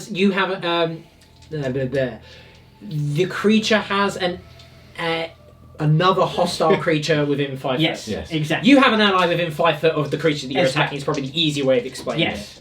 So, now exactly what I described happens. it. Unless you roll like triple. I rolled a 4, a 1, and a 5, so I do 10 wounds. Plus my. Do I add my dexterity to Dexterity. it? Oh, yeah, so I do because it is a 14. finesse weapon. Yeah, so I do 14 wounds. And do I add the proficiency to that as You well? don't add proficiency, but you may have a model to your collection. Please Thank you very describe much. how much his innards fall So out. So Arlanti literally, explode. so it's almost like he was kind of holding it, and then suddenly like this blade, it's like it's this precision cut. Yeah, and it's just like this, opening it's like an it. X marks the spot, Yeah. and literally all of his gun, and he kind of tries to pull them back in, but then I'll just add a little bit. So he's trying to pull them back in as he falls to the floor, and Griffin just does like a final cut down and just takes his head off. Yeah, with a rapier. yeah. Yeah. It's the dawn of Hainolds. Come on. Griffin is like This is soaring all it. that Take Amrakai feet. Yeah. So there you go. Alright, cool. You've got 1 square of movement left. Yeah, do you know what this time Griffin does? He actually stumbles backwards because he's so badly hurt. Seeing the one with the halberd is kind of just almost in the motions now, just hacking away at Amrakai. Misses again. Just he's almost predictable in his movements. Yeah. The mage, he turns, seeing his last 2 being ineffectual. He turns towards Griffin. Beam shoots out. as you sort of stumble back, feeling for your arm, and you almost go to a knee as this beam shoots across your head. Yeah, and takes off his wig. and then you see Griffin just looks up with hate in his eyes. My hair! My beautiful hair! I'll make you suffer! The bowman, again, almost like the halberdier, is sort of in the motions. He's just at Amrakai. And again, just... Imagine it just goes into the wall next to it. Luca, your turn. Right. Okay. Before I do anything, Yes. as the werewolf is slain, you know how sometimes a beast like this, like werewolves or something like that, they kind of revert back to their original form after they get killed? Not this film. This one doesn't. Okay, just want to clarify, because that might have meant something. Never mind, we move on. So he basically, upon hearing all this commotion outside, he takes a quick moment over the slave beast, just kind of realizing what he's done. He then clicks into gear, rushes out. So how far can I move? 1, 2, 3, 4, 5. If you're going diagonals, every other diagonal takes up double movement, remember? Okay, right, so it's here. Yeah. There's 1, So 2, that'll be- 3, Yeah. 4, 5. I kind of... You can't be on Erevan. though. No. So can I do If either you, side? No. Damn. You can't finish your move on him. So probably best bet to do, just Yep. In terms of, because your first one will be 5, Yep. then it will be 15, Yep. and then 20, 25, 30. Oh, that's better. Thank you. throw your spear! Ooh. If you don't make an Ooh. attack this turn, your rage ends. Oh, well. That's a Run great the spear down the corridor and it just kills the guy with the helmet. Yeah.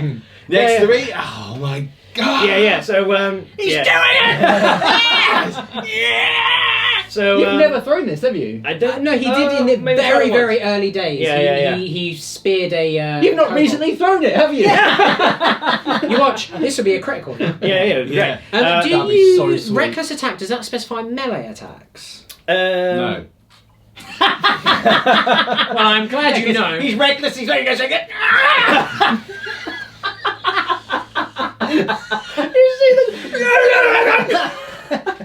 It literally just goes over hands like Throws it like both hands. Both hands. It is a melee weapon attack. Melee weapon attack. Using So I can't strength. reckless Yeah, but attack. he's aiming. So did the attacks normally then? Yeah. So, as much as I hate to credit B-Bone on here, that's a brilliant idea. So he runs out, he sees what's happening, and the guy with the halberd is kind of like doing this, and then at the moment he kind of raises his halberd like that, he exposes his midriff, and then Griffin just goes, throws the spear through his heart. Yeah. Shish kabam! Yes. He rolls an 18! Pretty good. Yes. Hold on. Hold on. That's a hit. Hey now! That's a hit. Come on, that's an Don't say hold on. Tear it open! I'm not even making words anymore! It's so loud. Sorry, I'm Good getting lord. excited. No, because I need to check the range of a spear, because when you're 100 feet! Yes. He was reckless! And I'm awesome! when you're using a ranged weapon, it has. Come on, I rolled an 18, bro. Yeah, I know, but it can impose disadvantage depending on how far away it is. Okay. That's what I Well, need. he's only 20 feet away. That's what I need to check. If I can find the weapon section. Well, if you can't find it, I guess it obviously hits. Well, if I can't find it, it doesn't exist. So be careful where you go with that. Roleplay trumps rules, come on. Long range is so normal range is 20, long range is 60. So after 60 is impossible, after 20 is disadvantage. yeah, but he's clearly... So 1, 2, 3, 4. So this will be a disadvantage. So roll again, please. Roll again. So you got 18 and. Oh, and. And 20. Then it'll be an 18. 20. Oh, you're a 20!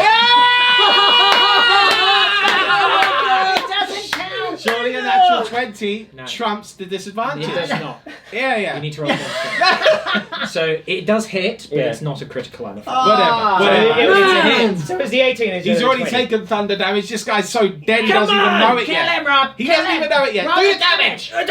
Okay. So this will be only a D8 though. A D8. Yeah, because Okay, you've thrown it rather than wielding it. What's the D8? There it is. D8 plus 10. No, that's the But 10. because it is strength based, because you're using a throwing weapon, Yeah. you do still gain your strength damage. damage. Yep. Rage, I Yeah, believe. it gets the rage damage as well. I'm still raging. Roll the d8. Roll an 8, roll an 8, roll an 8. I rolled a 3. Plus my rage strength. bonus 2. That's Which is 5. seven. Rage is melee weapons, so no. But And no, don't say it is a melee weapon. I've just decided to throw it. But you do add your strength to that. surely, which is 4, which makes it 7. 7 points damage. Kill him. You don't kill him. Kill you. Okay, no. Okay. No, he doesn't have a weapon. The spear just impales Thanks, into, mate. No, into that the was creature. really cool. Into the halberdier. So he doesn't actually see Luco do this. He just notices that come into his midriff, and then he looks at him. He just sees this furious beast-like being running towards him in a fit of rage, Nice. and he's pretty scared now. Yeah. Yeah. So he takes an additional Aaron, D10 He's damage. raging, right? He is. If I use Eldritch Blast, do I get an advantage? That's Son of a melee. Gun. Yeah, so it has to be attacking someone in melee with a melee weapon And attack. he has to be I like it's 5 feet away. 5 too, feet yeah. of you, yeah. So you're not 5 feet with it. Doesn't matter whether you're 5 feet within him. So whilst you're raging, your friends have advantage on melee attack rolls against any creature within 5 feet of you. Me. Excuse me, can you right there? What? You just take my spot, did ya? What else am I going to do? I don't Don't care. you have like warlock powers? Go on then. Go Well, on I've then. used all my spells. Well, you Got don't your have cantrips. You can do aggressive Eldritch cantrips. Blast. You Which can is no, like no, your I'm main joking. power. I'm joking. Do it. It's like your main thing. It's not my main thing. Eldritch Blast. My main thing is... Hey, Beard, you do what you want to do, man. Yeah, you do you, man. Yeah. I'm Don't listen to these. Oh, come on, now we're holding hands. What are you doing? Griffin. Oh, very warm. Don't touch me. Right. So Great. with That made me so some- much fun. with some apparently gained knowledge in the blade, Erevan runs forwards towards Griffin as he moves back slightly. Augur seems to be sort of like pulling him forward, and as he gets next to Griffin, the blade sort of goes forward a bit more, and this arc of energy flies out the point of Augur. I do Eldritch Blast. Who are you hitting? A 19 again! It's the third time! But wait, he's doing Eldritch Blast. Doesn't that make it Yeah. a critical? Yeah. No! Oh. Yeah, I but thought that was the 20, one. 20 could be a critical. Can I have a critical because I've done 3 19s? No. Damn So it! Hexblade's Curse is one of his abilities. Oh. He can basically just go. It's alright, man. "I You're curse rolling you!" well. You're And rolling then well. He gets a better It's critical. a positive. I'm Do it. with you, I'm with Still, you. it's a hit. It's definitely a hit. So, it does who are you shooting, D10 by the way? plus his charisma damage. Who are you So shooting? huge. The helmet Eldritch shooting the Blast helmet. is really good. Yeah, it's very good. D10 It's the plus best- your it's the best charisma cantrip. bonus. So I can imagine like what the Because Halberdier sees after getting pierced by a Kaitega, and he sees this dude running after him, and then Eldritch Blast comes from behind, like lighting up the place. Yeah. Ah! Yeah, And awesome. It takes his head off. takes his head off. On a 9 plus my charisma, Yes. that is 13 wounds. Yeah, he's so dead. Yeah, Belvedere. More like Belvedere. Please You describe mean his Halberd. death. Yeah. I think of Belvedere. So he's got Kaitega in him, right? Oh, that's great. Yes, the weapon gets destroyed. No. Kaitega is in him, right? Yeah, yeah. Cool. So as this happens very, very close together. So as Kaitega goes into this guy's chest and he goes, "Whoa!"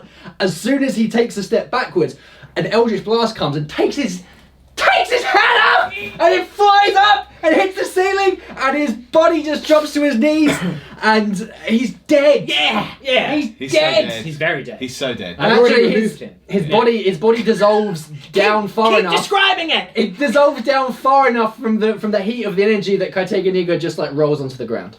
Wow. Yeah. Yeah. Wow. Griffin. So hot. Also, it's warm in here. Yeah. Yeah.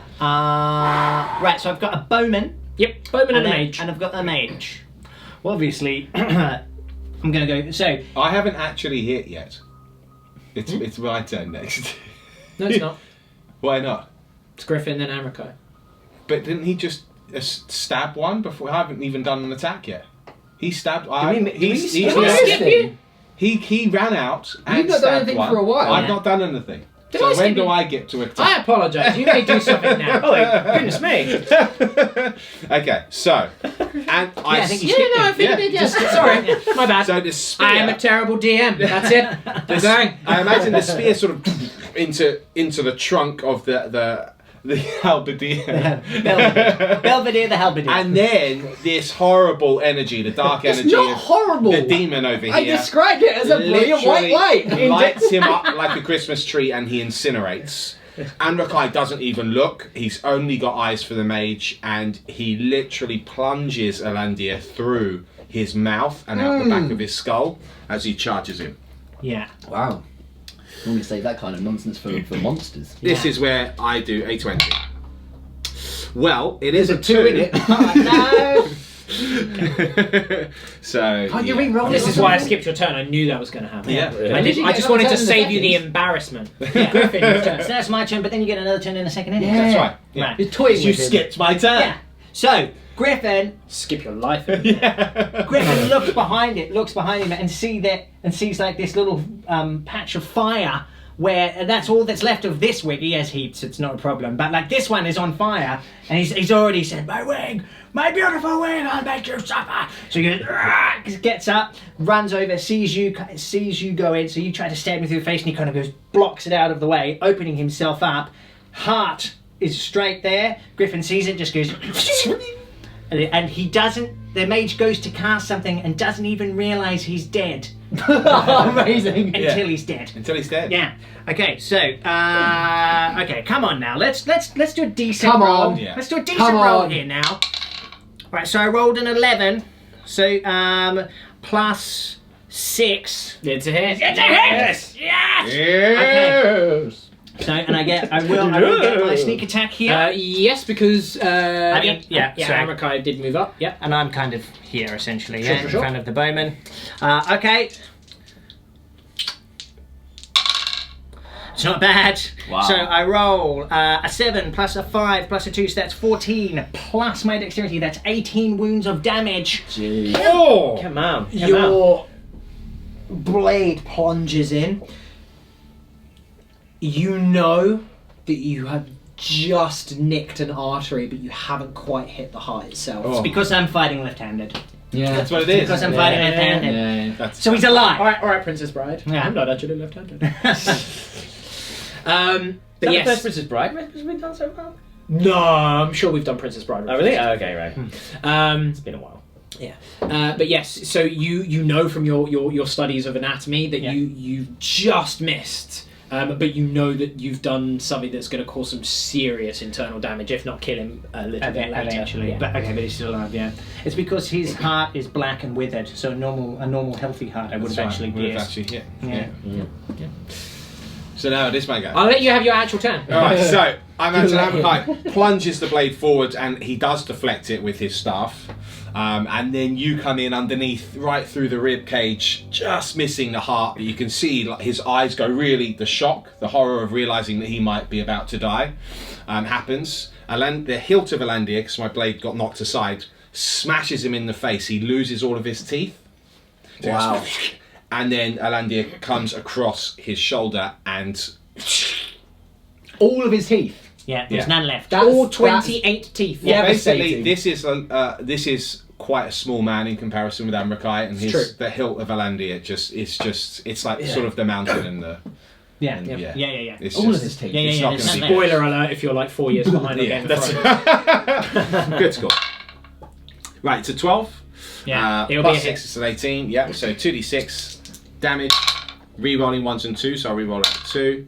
I get a 1. So 5 plus 4 is 9 points of damage. So you only knock out half of his teeth, but Aw. please describe his exact nature of death. Yeah. yes. So the hilt just goes smashing into his face. He loses half of his teeth, and his nose sort of goes to the side of his skull. And he staggers back. He's actually probably already dead with that blow. But then the blade comes down across over his shoulder here, and it splits him almost in half. And as his body falls in nearly 2 pieces, the bowman looks on in horror, decides to turn and run, and we just hack him. to death. He doesn't. That's actually what happened. He doesn't. Actually. He's pretty great. still in just autopilot mode, it seems. Yeah, because these people, they're not right. They're not right. This one, again, you've sort of carved through the mage, almost stepped forward through the corpse, and he just sort of turns with the bow and fires it like point blank range, and it just goes. Dum. It's, I mean, Abrakai he's going to pick him up by his neck, and yeah. Well, it will be Luco's turn, I'm Sure. afraid. Alright, so I just want to make sure of something here. 1, 2, 3. So I can go douche like that and end up here. So hang on, where were you? Can I do that? I was like, here. Right, okay. And you pick your spear up on the way. So right? you were here, yeah? So Oh yes, I'll 1, describe that, don't worry. 2, 3, 4, 5, 6. Yeah, that'd be it. So on your way, so like almost you run, Yeah. roll, grab your spear. Oh, actually, what sorry. No, As I'm kind of running towards the bowman, after old mate, what's his name, Belvedere? Oh my god. Belvedere. Yeah, That's his spin-off. in death, he has a name. So he's kind of obliterated, and Kaitaganio just kind of goes ding, ding, ding. It kind of bounces a few times, and Luco, just in time to get on the uplift of a bounce, just kind of runs past and kicks Kaitega, so it goes like this, and then he starts to pivot in the way that kind of spins in the air, grabs Kaitaganio, and ends up on his knees, right through the midriff of this bowman over here. Wow. Yeah. That's cool. That's Is that recklessly done? Of course it's a reckless attack. I dropped the die. That's so reckless. He recklessly picked up the dice. That's for sure. Okay, cool. Right. I rolled an 8, but I rolled a 17 as well. That'll be a hit. That's a hit. And I'm still raging, I believe, too. Yes, because a turn has gone. You've made an attack in this turn. You Yep. made an attack last turn. Yeah. Yeah, cool. So, I'm sorry. I did a D10, dummy. D10 Yep. plus 6. Yeah. Die. Did you roll a 1? I rolled a 1. Amazing. But it's still 7 points of damage. It's still 7 points of He's damage. dead indeed! No, but Okay. you almost hamstring him. Yeah. Erevan, your turn. Quite simply, Everyone dies. Erevan stays completely still. You can see sort of like the after effects of the Eldritch Blast sort of like smoking off the end of the blade. He sort of like blows the smoke away, holds the sword auger like this, drives it forward again, unleashes another Eldritch Blast and says sleep. On an 11 plus 17's a hit. That's a hit, yes. I'm going to kill him now, so what I'm going to do. 5 plus my charisma is 9 points of damage. Do you want me to describe how I kill the bowman? I don't actually. Are you kidding me? This Eldritch Blast, like, boom, impacts him, almost knocking him off his feet. You can see him. The motions to go and knock the arrow are slowing slightly, but not deviating from the autopilot. Well, he needs to change tactics. Griffin, your turn. Right, so as it knocks it off his feet, but so is he on his knees? Did you say? He's sort of. He's just standing there taking it going, "Ugh." You deserve to kill him. All right, yeah. So seeing that this guy, I'm assuming he's pretty mortally wounded. Yes, he is. Griffin actually just strides up to him and he bats the bow out of his hand, just bats it out of his hand, grabs him by the head, pulls up with his right arm, pulls up the Daughter of Hadolf, and he just pushes the sword straight through his neck, and then just kicks him back. Are the stairs there? Oh no, they're around the corner. Yeah, they're okay. slightly around the corner. So he kicks him and he rolls. Kicks him really hard. I mean, Really hard, if you he rolls kicked down. if you kicked him really hard, he'd hit the banister and maybe topple over the edge of that. That's what I do. Yeah. Yes. So I pinch it through and then I So kick him over the. You're I kick- spartering him. I Sparta him. Yeah. Okay. You do So have I do advantage. advantage. Yes, I do. Probably a good thing. So I rolled a 12 and a 16. That'll be a hit. Yeah. That Both of will those be a hit. So it's plus 6, it'll be 22. Describe exactly what happens to it. Okay, cool. So what happens is, Griffin's just had enough at this stage. He just bats it out. This guy, I imagine this guy kind of just looks up at him. Griffin grabs him by the head, pulls him out like this. Just puts the door handle straight through there, but it's like razor sharp. Just goes shh, and he just goes, and he just goes bang and kicks him, and he kind of hits the balustrade and flips over like this, and just goes boom, and we just hear this crushing noise. Yeah. Then what Griffin does is he collapses on the floor. Because secretly all this time he's been at -4 hit points. Surprise! No, but he is only on 2. He's So only on 2 hit points. the encounter's finished. That is the encounter finish. Yes. What you do as you hear this splat, you do hear a slightly muffled voice from below, just going, "Huh, Oh, woman. good work." The dragon lady. But that is the end of the encounter, gentlemen. Well done. Excellent.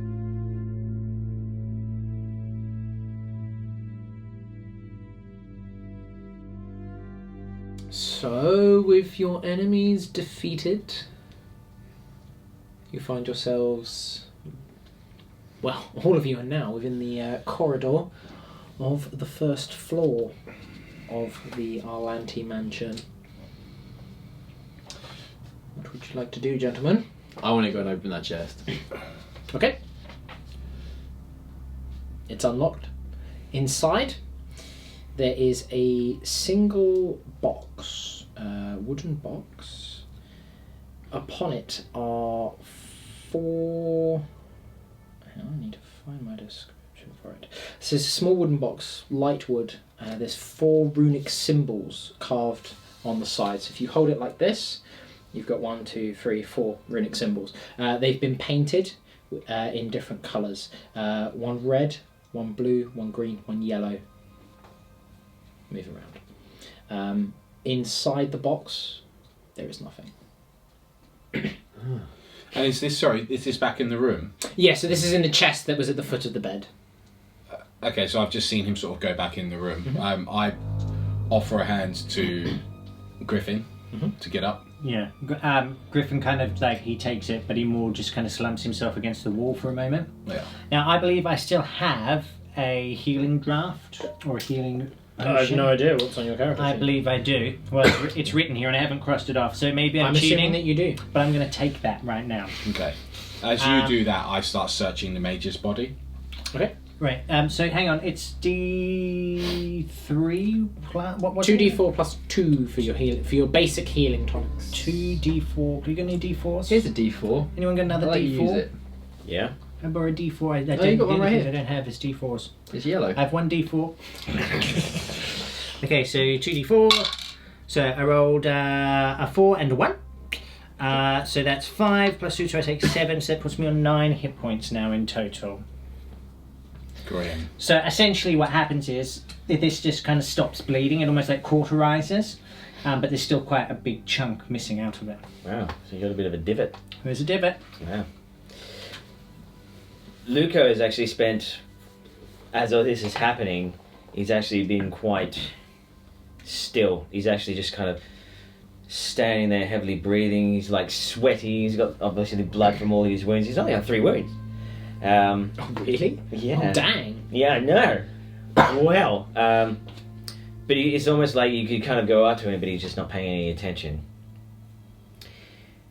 What I think I'm going to do, in fact, what I will do, Luco's going to head back downstairs towards that floating woman. Mm-hmm. Like he does that. That's all he does. Okay. Yeah. So he heads downstairs. So you walk see- past me as I'm searching the mage, basically. Yeah. All right. On the mage, you find nothing. Okay. I'll just do a cursory search. of all You the find other an ones. empty vial. Okay. That's it. I assume the same with all of the other bodies then. Yeah, nothing on them. No worries. Yeah. Well, I'll walk to the rest of the group that are still in the corridor and just show them the box.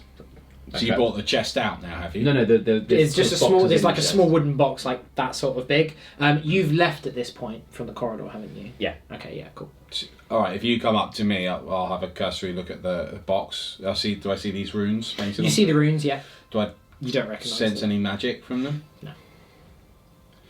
I'll have a look at the box. Open it up. Nothing inside. It's just a hollow wooden box. Put something in it. Do I recognise the rules? Make a history check for me, please. Do I have... Oh, I do. Lovely. That is an 18. Okay. You don't know what they specifically correspond to, but you do know that this is something related to the Heriot religion.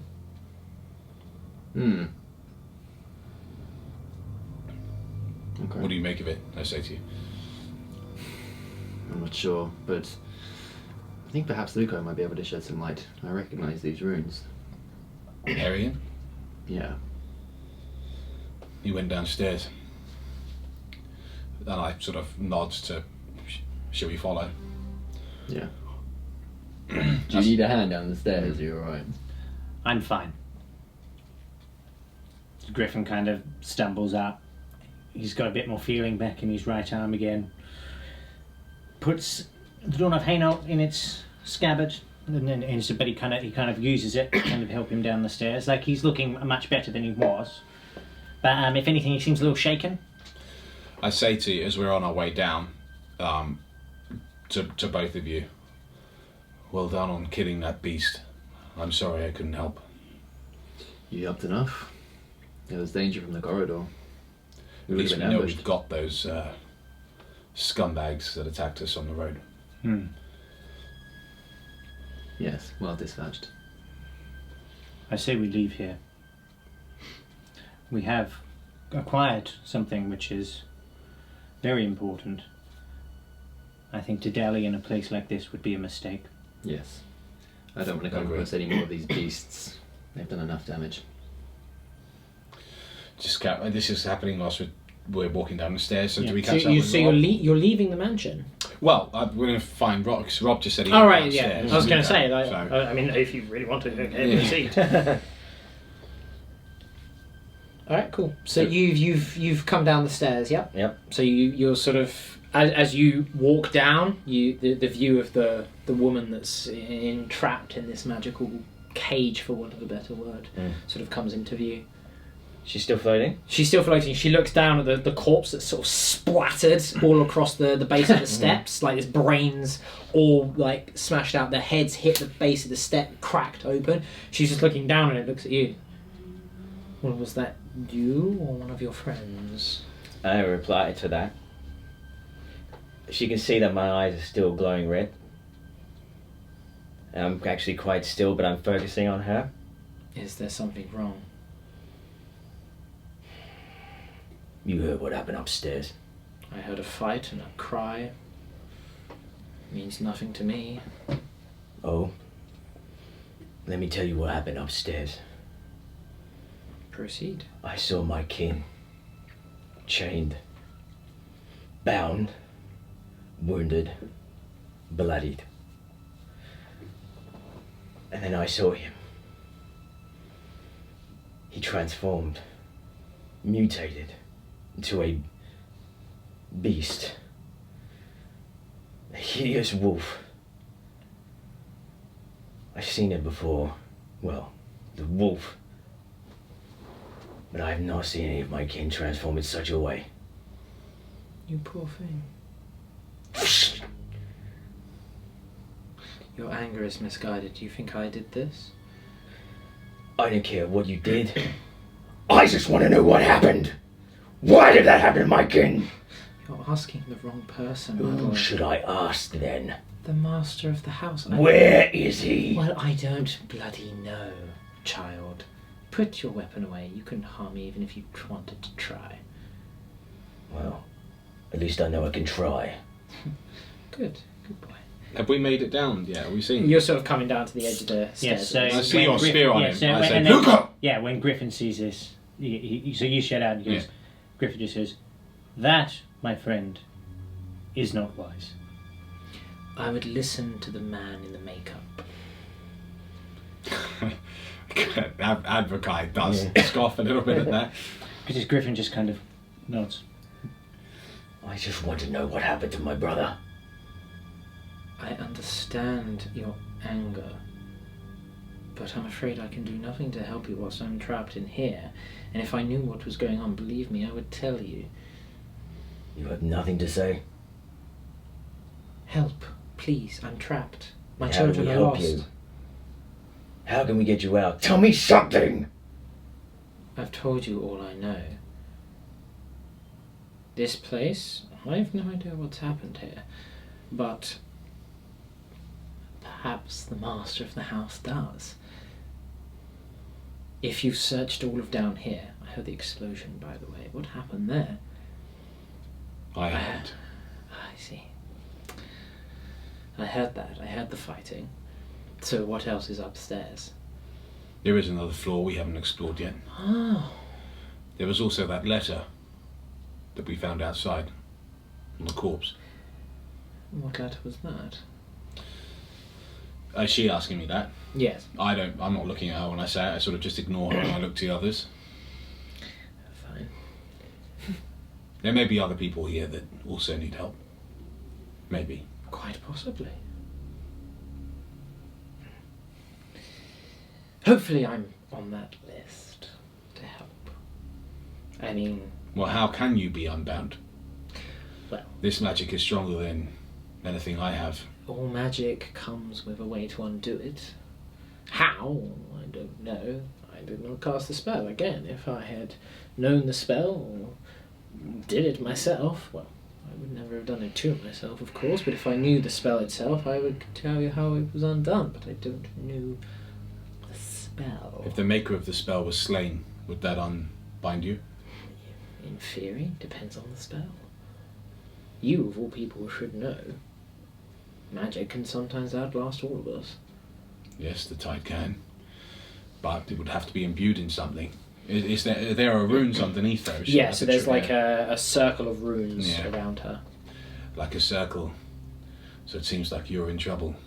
Every guy looks up and smiles at her. I suppose it does. I suppose it does. Fine.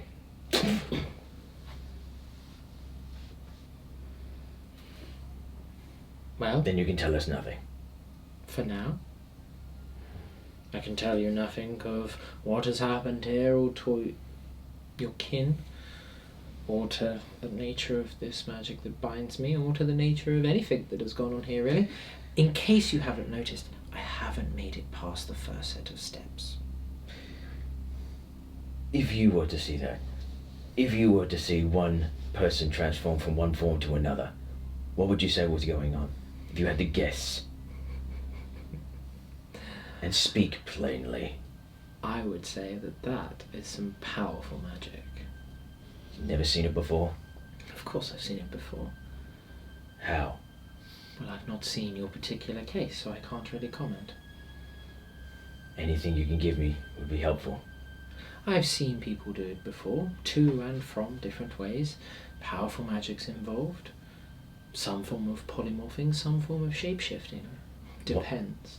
Why would someone do that to a thing? Why do any of us do anything? Because we can.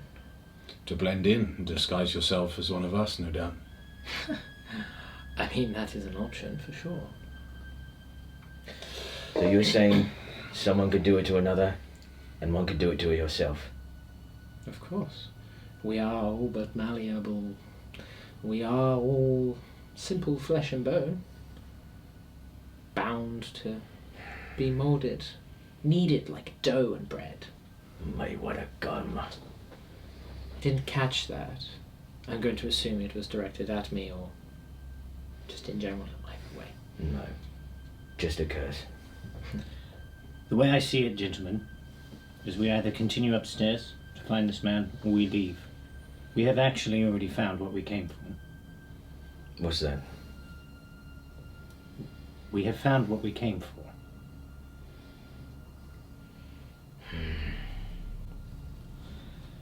But Yeah, Luco, he remembers what we're here to do, actually. Yeah, that drops. But the answer to the riddle will be on the top floor. This person is of no use to us. And I'm not entirely sure, forgive me, madam, for saying so, I would trust you even if we could set you free. Understandable. Never trust anyone but yourselves. That is how you get through in life. So, shall we go upstairs or leave? We go upstairs. Before we do, Luco, I'll just throw you the box. What do you make of this? These runes are Harrian. Do you recognise this? So Do I? Yes, you do. Yes, so you recognise this as a quite a simple prayer box that your people use. The idea is that you place small offerings, tokens, fetishes inside the box to leave at the end of your bed overnight, and one of the spirits will take this offering in return for blessings, protections, things like that. And it's empty. It's empty, yes. Right. So Luco looks at it, and he kind of has a long blink like that, and you can see his eyes after blinking go from red back to the normal colour. As he's blinking, you can almost kind of see like a tear. He says, "It's a prayer box."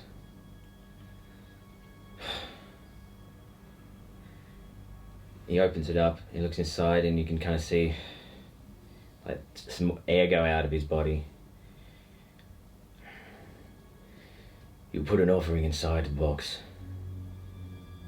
and leave it at the end of your bed. Hopefully, the gods will come and take it from you. People do it for protection. Some people do it for staving off nightmares. All sorts of reasons. You saw it at the end of his bed?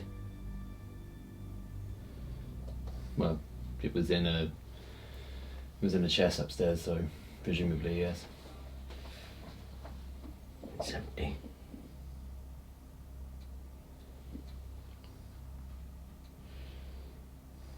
I've not seen one of these in a long time.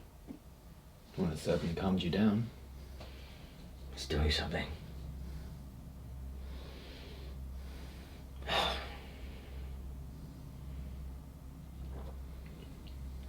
I wouldn't know what's going on here, but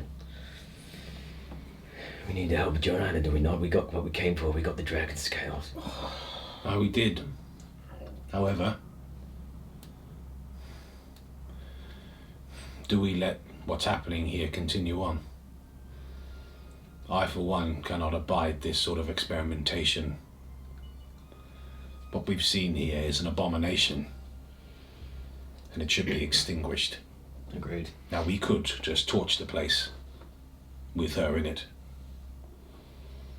I'm assuming she can hear this entire conversation. Yeah. Oh yeah, she can. Yeah. And Mikai's quite open. She's not responding to this. She's just sort of, her eyes are flicking between the four of you as you speak. But murdering entrapped people of any kind is not my style. When Luca hearing this kind of looks at you and just kind of, you can see his a little bit a squint of determination come back to his face and goes, "No must die needlessly. There are more innocents here, and much like Griffin, I still don't trust you. I wouldn't leave you here to burn." Aye. And any harm that may or may not come to your children, I'm sure wouldn't have been intentional. Well, I'd hope not. Shall we go upstairs then? Yes. What time do we have? Yeah, what sort of a time of day is it at the minute? So I mean, it's still pretty urgent what we're doing, isn't it? well, when you left with the What time do you think we caravan, it was about 9 in the morning. Yeah. You're about an hour away from Erenshire at this point, so it's probably about. It was about 3 o'clock in the afternoon when you got attacked. So it's probably coming up to about 3:30, 4:45 at this point. Would it be sensible for us to have a short rest before we... Short rest is an hour, isn't it? Yeah, it's an hour. An hour of non-strenuous activity. Yeah, because I think you're out of spells. I'm out of spells. Well, he only gets spells back on a long rest. Yeah, but he I does would get his my action surge action and second surge and second wind back. I'm not really concerned about that right about now. I mean, realistically, I don't think. I mean, yeah, gameplay wise, it is wise. I don't think Mackay would feel that we have. Yeah. Nor would he want to sit here for an hour when we don't know how many more people are in here. Cool, let's crack on then. Cool.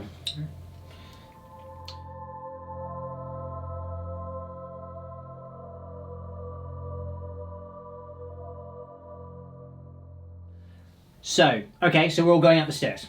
Right. So as we get out of earshot of this this woman, is she old? She's not old. She's probably about 30. Right. You reckon? Average age. Yes. In D&D terms, that's Indeed. probably. Yeah, maybe. Yeah. Well, actually, I guess it depends, doesn't it? Yeah. Yeah. Well, because elves live like. I'm very old. Yeah. Anyway, regardless, when we get up to the top of these stairs, Griffin grabs Luco by the scruff of the neck and actually slams him up against the wall and says, "You fool!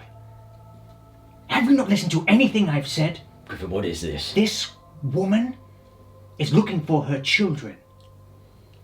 You think she's a gypsy? Dragons can change shape. And you openly said in front of her that we've got the dragon scales? I warned you of this earlier." Realizing what he said, you can see kind of Luco deflate and just go, "Curse my passions." You may well have signed all of our death warrants. After the fight we just fought, I don't think any of us have the strength to fight a dragon, let alone her children. Best hope she didn't hear you. I'm sorry, Griffin, I did not. Well, I did not know myself. you will be sorry, if we all die. Today I've already nearly lost an arm trying to save you. You could have killed your brother before he turned into what he did, but you stayed your hand. Your kindness and stupidity is wearing thin. With My that, Griffin kindness. storms off upstairs. Wow. Okay. And Mackay looks at you. Luco's just kind of stunned. He's not moving. So you've come up these stairs here, back onto the balcony. Down on the right hand side was the corridor that you went down. Another set of stairs are essentially, as you walk up, you turn 180 degrees round and they're directly in front of you. And you're heading straight up those, yeah? Yeah. Okay. Rest of you? Yes. Just following, yeah? Yep. Okay. The stairs lead up to another balcony level, again with an opening directly above the previous one, so leading straight down to the ground floor. Past the railings of this gap is another portrait similar to the one at the entrance, but this one is floor to ceiling, just the man and the woman. There's no child there. They look noticeably younger, with big beaming smiles on their faces. To the left of them is a straight wall with a set of double doors in the centre, and to the right is a short corridor at its end and on the left before it turns to the right. So Mackay sort of comes up last after he lets Luco go first. So, which way? Systematically, let's go through the first door we come to. All right. And Mackay goes up to it, has a listen. Were you first. going to the left or to the right? Left. To the left. Okay. You hear nothing through the door. I sort of look to the rest of the group. Is it locked? Try the lock. Yeah, it's open. Open the door. Inside is a grand four-poster bed. Bed sheets themselves crisp and neat. A deep red carpet occupies the centre of the room, and it's embroidered with gold and silver thread. There's a small writing desk at one end of the room in front of a window, and to the right of that is a narrow bookshelf that runs from floor to ceiling. At the opposite end stands a wardrobe with a mirror affixed to the front and two chests of drawers to either side. The room is otherwise empty. And Mackay steps in immediately. He looks at the rest of the group, sort of gives a nod. Steps in, goes to the writing desk first. Is there anything on it? No. There's empty papers, an inkwell, dry, quill, not used in some time. Does the room look like it? Yeah, so the room looks like it's kind of been just shut and not used for a long time. There's no... Yeah, it doesn't look like there's anything that's been used in here for some time. Like I say, everything is neat and made up. Is there like a film of dust or anything, or...? Not that you can see. Oh, I see. Okay. We'll check the chest of drawers and all cupboards. Yeah, nothing inside them. Just No. folded clothes. Nothing really. The out of the bookcase, ordinary. nothing of interest. No. Okay, yeah. And Mackay says, nothing in here. Let's try the other door. Okay. So you go into the other side, yeah. Yeah. Okay. As you go to the right, there's a a door to your left, and the corridor sort of moves round to the right-hand side as well, leading to another set of doors at the end of that small turning. But there's another door on the left. Yeah, so there's a door to the left, the corridor sort of goes just past that, turns to the right, and another set of double doors here. Yeah, so Amakai, assuming he's then again led the way, he'll listen in at the other door, which is on the left. Okay. You hear nothing. Opens it up. Okay. Inside, you come across a large wooden bathtub, slightly raised on struts. There's a pipe protruding from underneath it, going down into the floor, and there's pipes above that lead into the tub. Right. There's a toilet set into the corner of the room. There's a sink and a cabinet on the other side. Otherwise, the room has nothing of note within. Yeah, I'll have a very cursory search, just look around, see if there's any item of interest, Yeah. belongings, you know. Opening stuff, you find nothing. Nothing, yeah. Just a washroom. To the double doors then? Yes. Okay. Head to the double doors. You going to open it? Listen. I want to listen in first. Yeah. You hear nothing. Okay. Then I will try the lock. This one is locked. Okay, is it a keyhole lock? Yes. I don't suppose anyone's found a key along the way. You did find a set of keys. Yeah. I found a set of keys on one of the Yeah, cars. so I know Amakai hasn't picked it up. So you say that, and Yeah, Well remembered. thank you. It's been an interesting afternoon. I step aside and sort of motion to you towards the lock then. At this, Griffin hesitates for a moment. He says, "Last door I opened that was locked. I was hurt. I don't suppose there's any way that either of you can sense if there's any sort of protective spell over this lock." Can I give it a go? What would you like to do? Sense magic. Do you have the detect magic spell? Do you mean do an arcana check or an investigation check? The last door was I it blew kicked you off, didn't yeah, it? I kicked open with my with the Dawn of Hainault. I busted open and then I Okay. got Can I do an arcana You check? did bust it open. Can I do an arcana check? Sure. 15. You sense nothing. Okay. all right. So then Griffin just says, Yeah, I And just say just as well, I stats. don't hear anything. Okay, so he tries to find a key to open it. Griffin, let me do the door. No, that's fine. I'm already halfway through doing it. You eventually find I just hold your shoulders together. Starts, yeah. Thank you. you do eventually find a key. Inside is a room with a double bed set against a large window. It's a chest of drawers, side table and wardrobe that are all ornately carved with flowers and vines, clearly part of a set. There's a small shelf, a number of books upon it above a desk, and a dressing table and vanity mirror opposite that. Tied up and gagged in the corner, but otherwise unblemished, is a young woman with black hair and green eyes. Tied up and gagged. Did she look conscious? She's conscious, yeah. She sort of... You're first in, I'm assuming, so I Yeah. can follow in after you. She sounds like your type.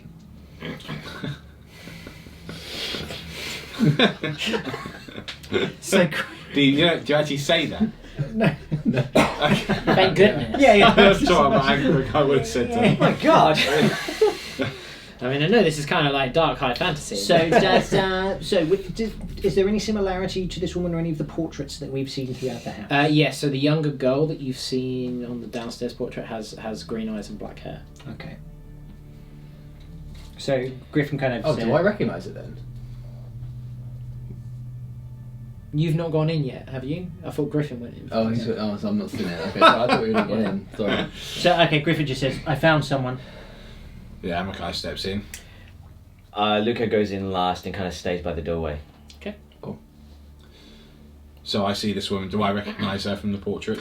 Yeah, she has black hair, green eyes like the girl in the portrait. What was the family name of the Arlanti. Arlanti?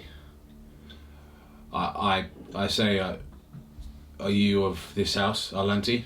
And I go up to her, and I'm already sort of ungagging her at this point. Yeah. Yes, I am. Thank you. I am Lycia. Who bound you here? And I'm already starting to tie her, by the way. I'm not being threatening at all. Whoever those men and women are, I don't recognise them from outside. I got here late last night. They accosted me, bound me up, took me in here. Was the letter that we found on the corpse outside? So on the corpse outside the grounds was from Lycia. Yeah. The letter that was on the desk as you entered was addressed to Lycia. So did one of us take that letter? I think I'm assuming so, yes. Do we want to share the contents of the letter to her? What letter? We found outside a corpse, a letter that you had written. And then downstairs we found a letter that was being written back to you. It has some personal information I believe you may want to know. The last letter I wrote was a number of weeks ago. The corpse was old. I see. I must have missed him on my way here.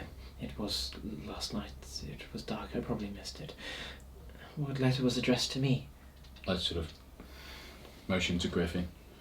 So Griffin kind of holds out that letter, then kind of stops for a second, and he actually holds out the one that was written. What was the contents of that you wrote in your last letter? I asked my father to write back to me. That I didn't know what was going on with him. I was concerned, and I would be writing to meet him if he did not respond. He did not respond. That is why I'm here. Does that correlate with the information It in does, the letter? yes. Okay, very well. And then I pass her the letter. I don't have the letters that I wrote up with me, I'm afraid. I wasn't expecting this We're to come testing up. you. So then I go, DM prep, bring everything. well, no, but if it correlates, if you, Yeah, it does, all you yeah. need to let me know is Yeah, that it matches to what was written In that case, then from her. Yeah. I pass the other letter to her to read. Okay, she unfurls it, reads it.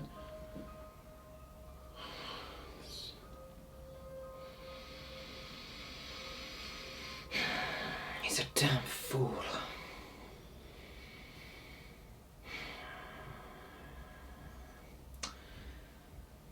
This is not my father. This can't be him. I've refused to believe it. But I haven't seen him since I got here, so... Well, someone has been experimenting with the flesh of people. What? There are hideous corpses, experiments strewn throughout this place. And the people that bound you were certainly not acting like any humans that I would understand. Almost as if they'd been lobotomized. Yes. Exactly. No, this can't be right. It doesn't make any sense. Why? Is there anywhere else in this house your father may be hiding? Some sort of secret room? The vault or the lab, I suppose. The lab? Griffin looks at everyone. Yeah. Well, he was an alchemist by trade. Be upstairs, perhaps, in the attic. That's where he usually kept his experiments. Direct line to the chimney. Kept it away from me when I was younger, you see. In the vault. Well, he would spend a lot of time there after my mother died. Where is that? That's behind the portrait of them.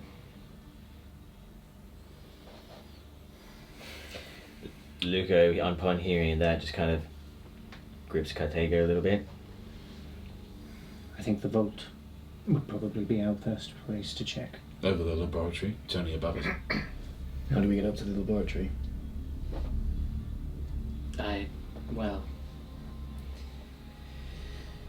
I know that my father would go into the main bedroom and then not come out for many, many hours, but he wouldn't be sleeping there or working there, so perhaps the entrance is in there somewhere.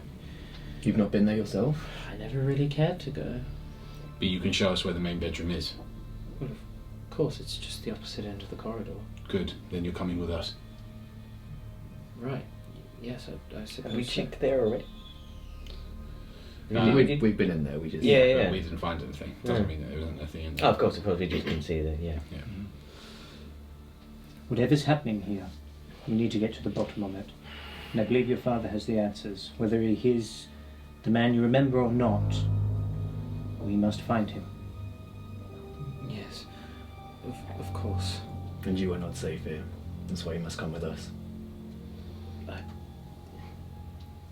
Thank you. Come. Lead the way.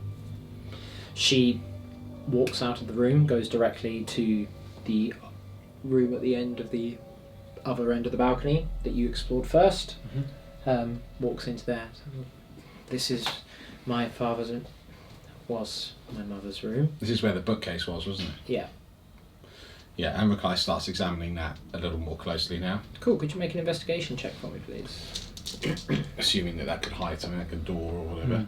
Right, investigation check. Roll a 13, assuming I had my intelligence. It's +2, so 15. Okay. You see at the base of the room. Where are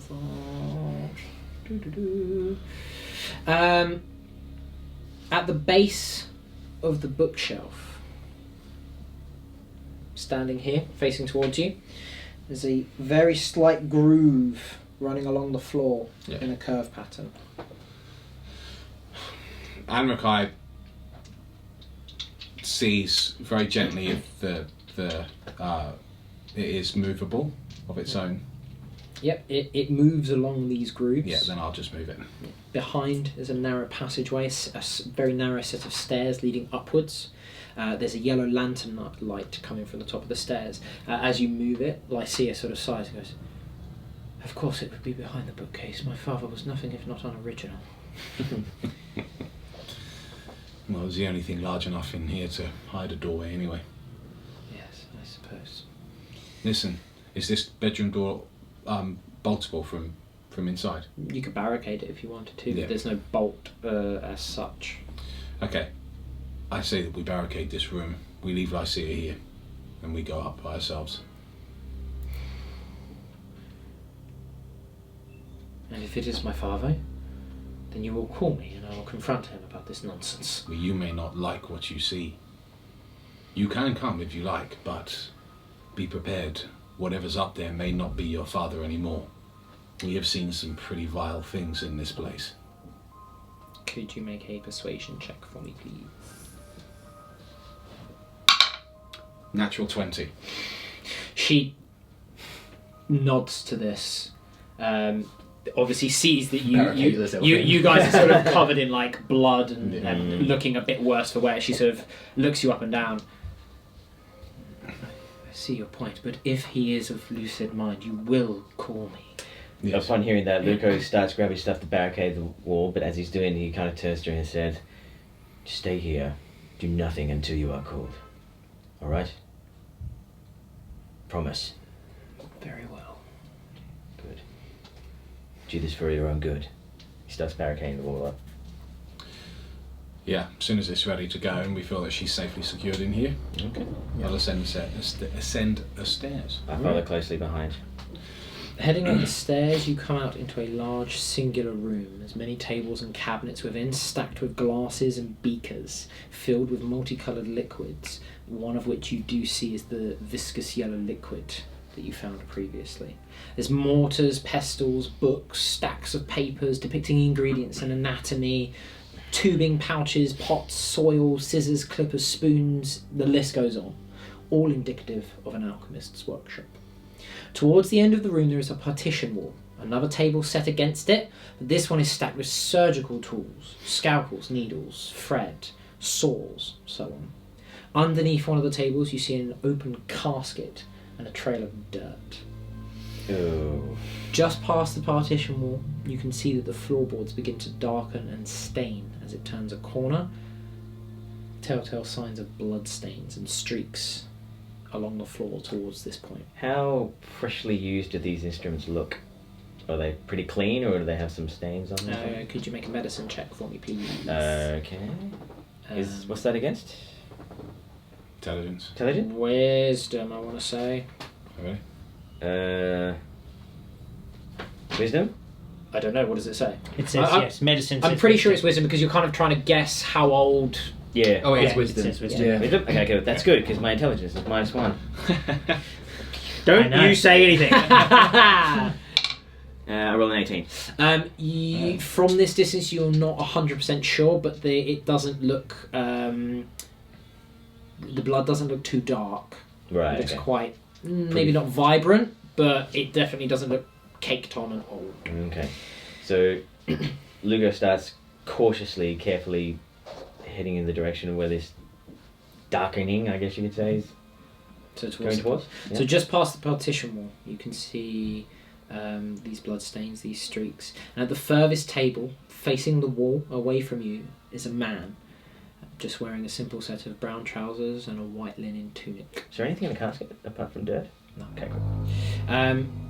You can see that there's black apron tied around his waist. His hair is slicked back, greying at the temples. He's scrawling away at the desk, one hand up against his chin. So he goes back to me? Yeah. Right. Beyond him sits a figure in the corner of the room in a dark purple gown with blonde hair spilling over their face, and you hear what sounds like muffled sobbing. I look back to the rest of the group and can I do this? Yeah, and Ricardo steps forward around the partition. As does Griffin. Are you all moving with some sneakiness at this point? Yeah. Well, Cool. yeah. Could you make stealth checks, please? No, I'm not very good I at do this. mine disadvantage, I believe, Yes, Oh, it really? will be. Yeah. Why? because I wear. He wears heavy Ah, armor. for goodness. Is this dexterity? Yes, Dex. This is 7. Oh, guys. I rolled a 4. So plus my dex, so it's an I 11. roll a 5 because of disadvantage. Right. Great. Should I even bother? No. It doesn't matter how stealthy you move. The group has failed the check. Yeah. The floorboards creak underfoot, and the figure looks not necessarily behind him, but in that movement, the movement of addressing someone they know is behind them, but without turning to address them properly. What on earth is going on down there that you need your vials this early in the day? I'm sorry to interrupt you. At this, he spins and stands up. As he stands, I kind of do this and he goes, "No one needs to be harmed or die needlessly today." You can see now that he's facing you, he's got a pointed beard, sort of running down to this point here. It's more grey than black. There's metal spectacles that sit at the end of his nose. A fine chain looping it around his neck. Who are you? And what are you doing here? We were attacked by your men. Ah, I see. At this, he moves to sit back down. Continues. Right. We're travellers, led here on an important business. We found something interesting happening in this place. Found someone interesting as well. Your daughter. Yes, I'm aware of her presence here. I told her not to come. Are you aware of her bondage? Yes, it's for her own safety. Really? Yes. From what? From what he's created. No, not from what I've created. From herself? Yes, she would do foolish things. She would not understand, much as I suspect you would not understand. What's that in the corner? His wife. I thought so. Necromancy. Aye. You It's would not- use the tides to bring back the dead, wouldn't you? Necromancy. It is not using the tide to bring the dead back. It is trying to bring the dead back to life. As I said, you wouldn't understand. Perhaps those people that were carved up downstairs didn't understand either. No, they did not, but sacrifices must be made in the name of progress. Aye, they must. Shh. Put your sword away. What do you think you're going to achieve? Perhaps you could shed light on the transformation happening. A wolfkin of some kind? It is an unfortunate side effect. The outcome is effective, admittedly, but the intention not so. But it is suitable for the needs for now. I will revisit it later so it is not quite so painful for them. You forgive our curiosity, of course, but as you could probably tell already, I have some vested interest in having to kill my own kin when they transform into a monster. You will have to do more than kill your own kin when the war comes. I'm quite sure. But since we are here, perhaps you could enlighten us a little bit.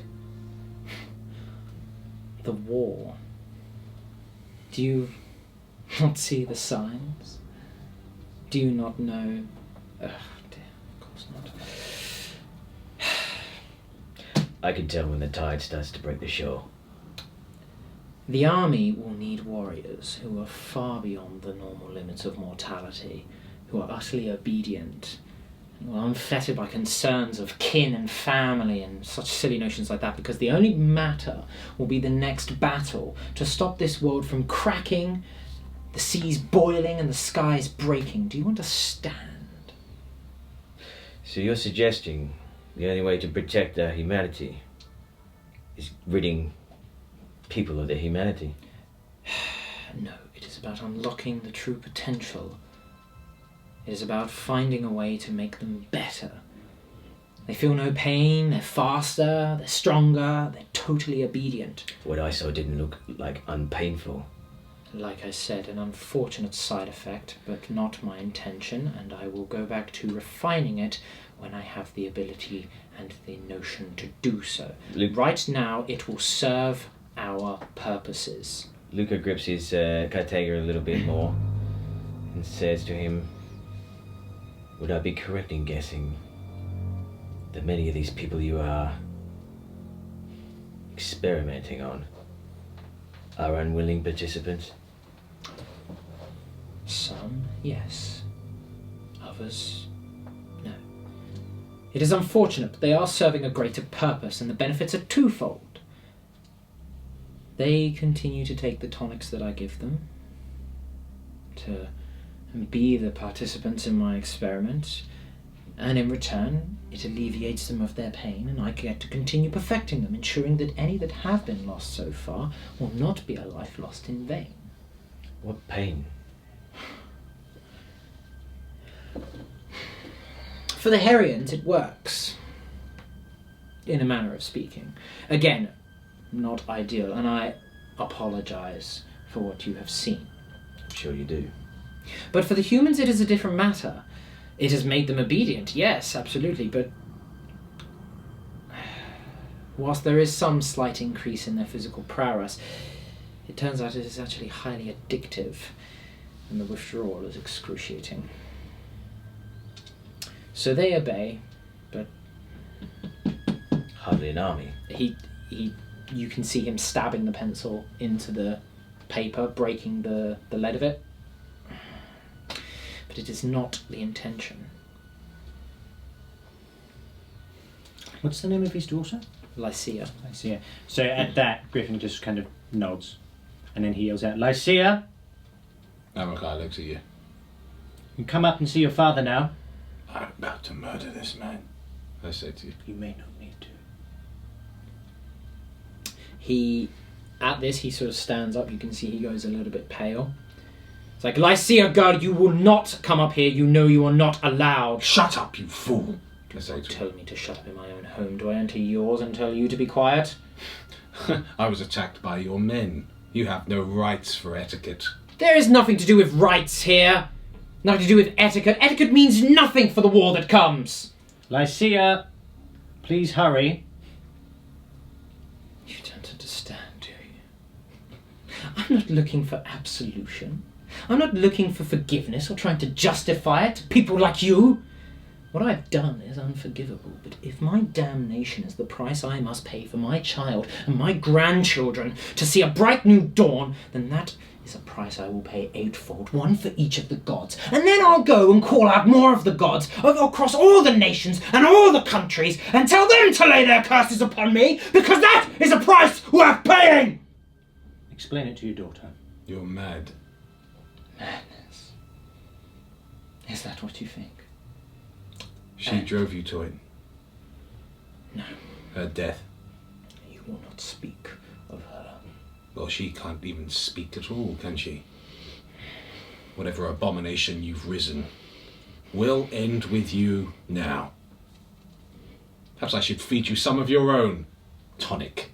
I pick up one of the vials. You're open to the experimentation, no doubt, aren't you? You forget. I can keep creating it. You make me that. All I suffer is a bit of pain if I don't drink it. That pain is nothing. Do you understand? You're not thinking. When this war is done, we can make it as if none have suffered. Dead sons and dead daughters returning to grieving families to live their lives again, and what of beyond just the war? The lost knowledge of those long since past, able to give the information and their wisdom down.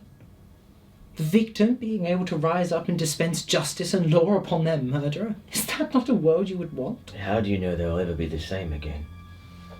Because I will perfect it. How do you know that? Because I must perfect it. You are not a god, I never claimed and to this be. power is not meant for the likes of you. No, it is meant for the God that I created for. What god is that?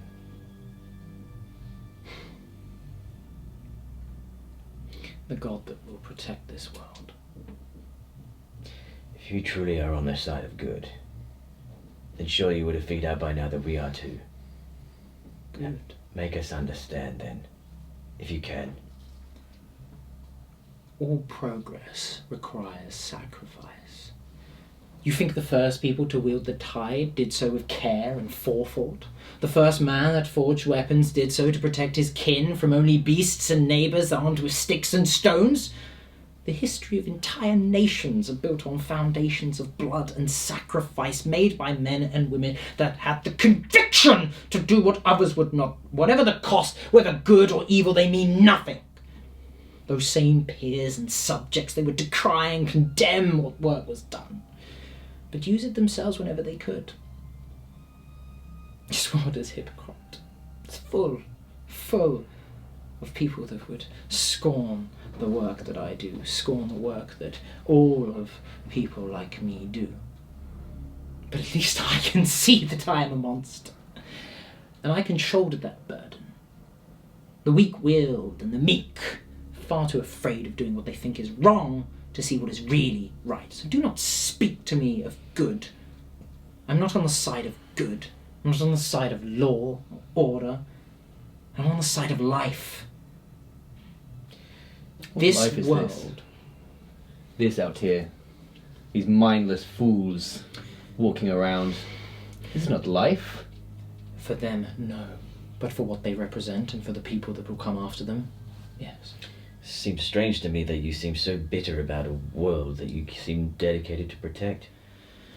Yes, well, we have all seen things, and it is a case of bitterness that fuels me to keep going on. Otherwise, I would not be here. I would continue to tend to my vineyard, and I would continue to teach amongst the scholars and impart wisdom down that will only get forgotten and ignored by arrogant students who do not seem to care about what is coming. But when you have seen,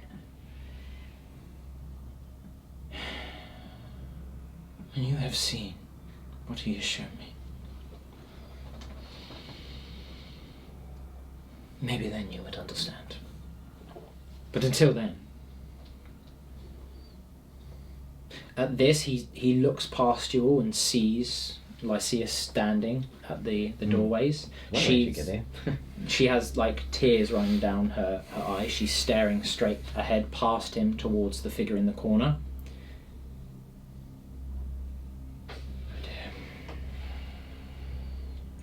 I told you not to come up here, my dear. This Griffin just kind of says, points at her. This is the life you speak of. This. Is it worth it? It will be.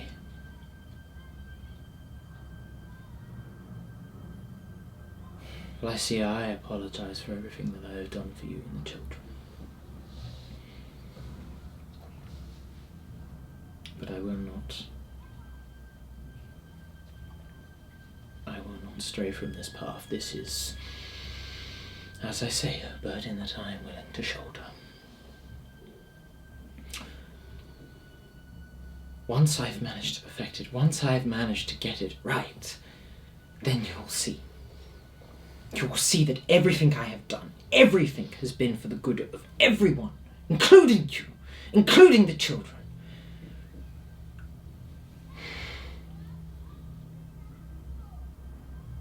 I just need more time. That is something I'm afraid we cannot give you. If you kill me, these people will die without more of my tonics. Now I have accepted my damnation. Will you accept yours? Your people are already dead. Not all of them are my people. These people represent the world.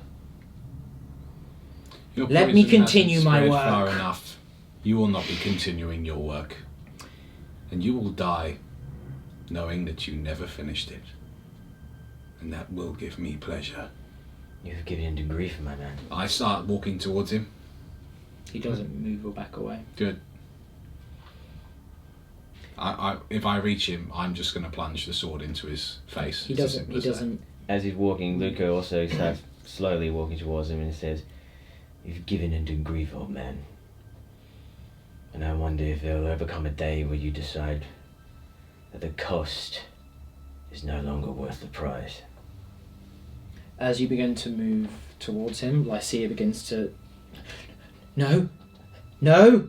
Begins moving forwards.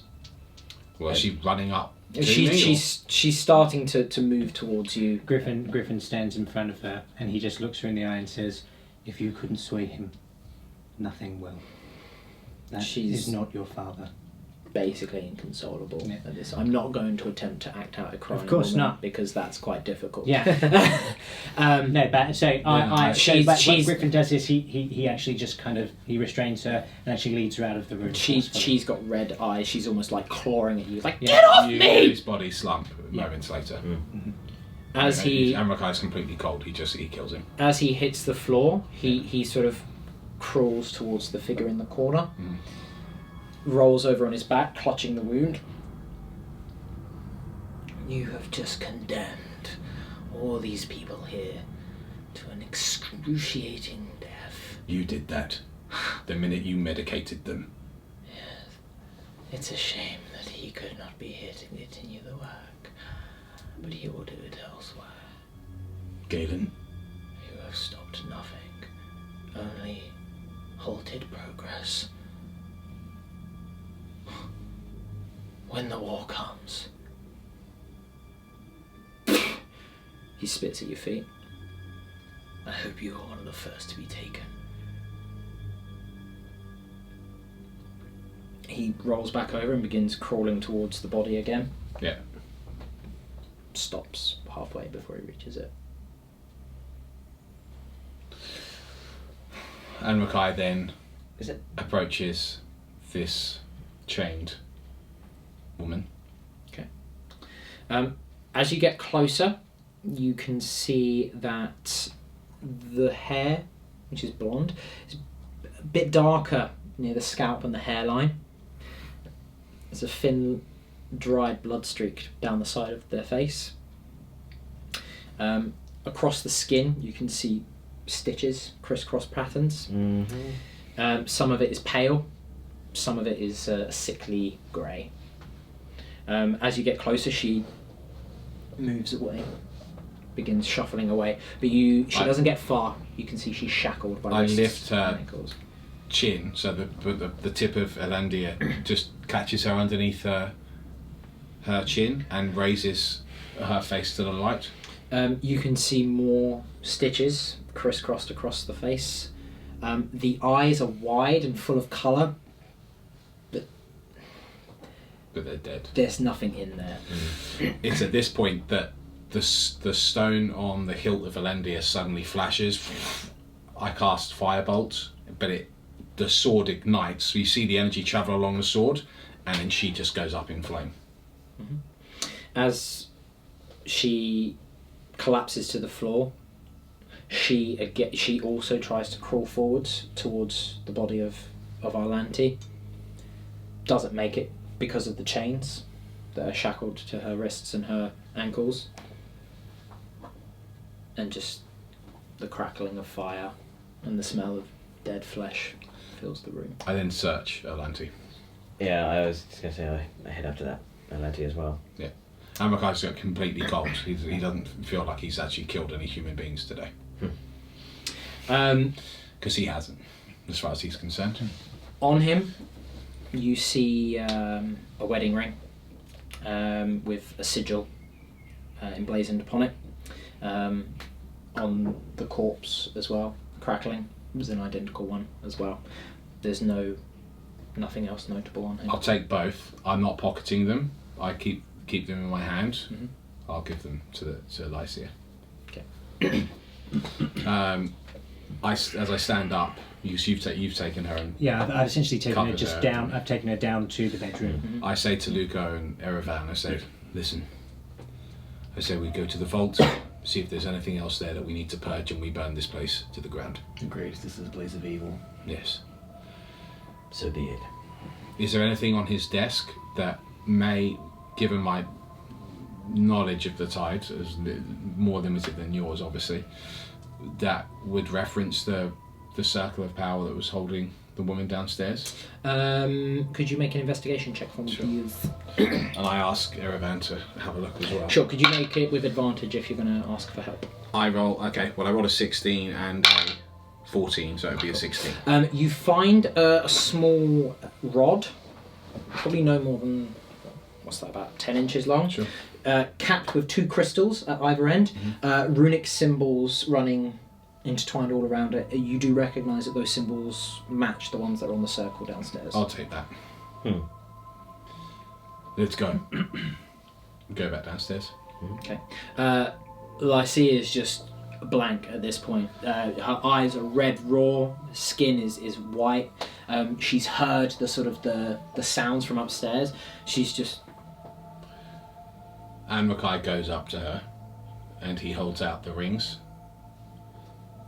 and he says, this will not be any consolation for you, but try to remember your parents as they were.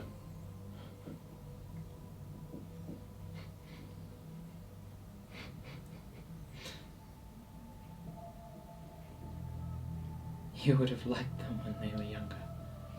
They were like you. Going around, righting wrongs, saving people. Adventurers.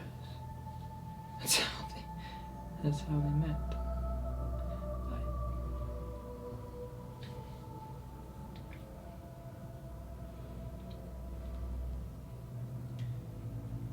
She tries to straighten up, wipes tears away.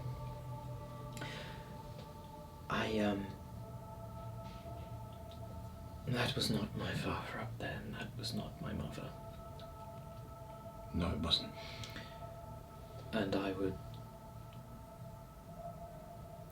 would greatly appreciate if this was kept between us so that you... Your family name will be safe with us. They were good people. They were known well by my colleagues at the Scholarly. No one needs to know what they were like at the end of their life. We'll make sure of that. Thank you. She closes the rings up around your hand. This means nothing to me. Everything I need is up here. You are sure? Yes. Amrakai nods, gently takes his hand away, holding onto the rings. What will you do now? I will return home and tell my husband and grandchildren the sad news that my parents were killed in a Fire. horrible fire. And we still do not yet know what happened or how it started. Where is home for you? Far away to the south.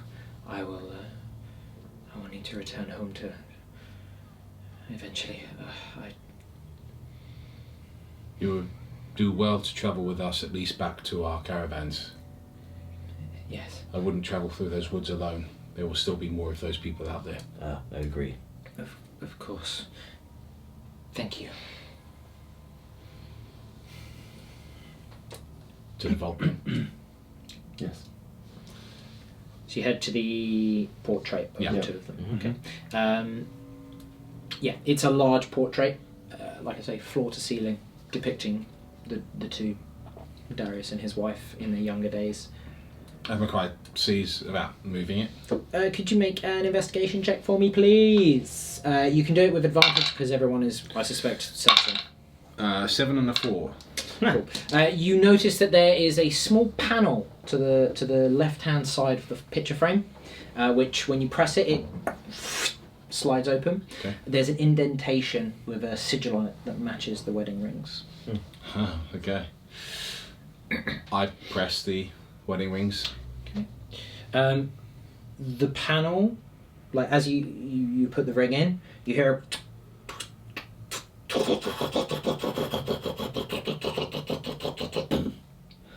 as the portrait rises up into the attic. Inside, you see that there's a small wooden box atop a small desk, and there are two mannequins standing either side.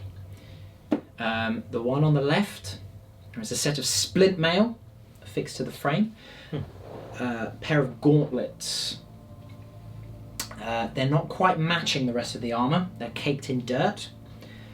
Stood is a glaive resting in their hand, and there's a small leather pouch hanging from the belt, and a satchel bag of pitch black cloth, a white thread embroidery pattern, almost like a whirlpool on the flap. To the right is a smaller mannequin, more feminine looking, with sturdy hardened leather upon it. There's a hooded cloak of silvery blue draping from the shoulders. Hanging from the neck is a pendant, 3 concentric white circles, with a small silver quill seemingly suspended in the middle. Affixed to their belt is a dagger with a slightly wavy blade and green metal filigree just above the handle, and on the other side is a compact crossbow and a case just next to it. This must have belonged to them. Yes. I wonder what they were preparing for. The war. Does Amrakai sense any magic from either? Oh yes! There's a lot of latent magic in the air here. Any from any of the Coming from the stands. items? From Yeah. both the stands? Indeed. Okay, so there's a glaive, Mhm. armour. Yep. Nothing from the glaive or the armour. Okay, so the armour would it even fit in anyway? The armour would fit you. It is splint mail, so it's armour class 17, I believe. So slightly better than your chainmail currently. Upgrade. That's the moment in Terminator 2 where he picks up the Gatling cannon. That's definitely you.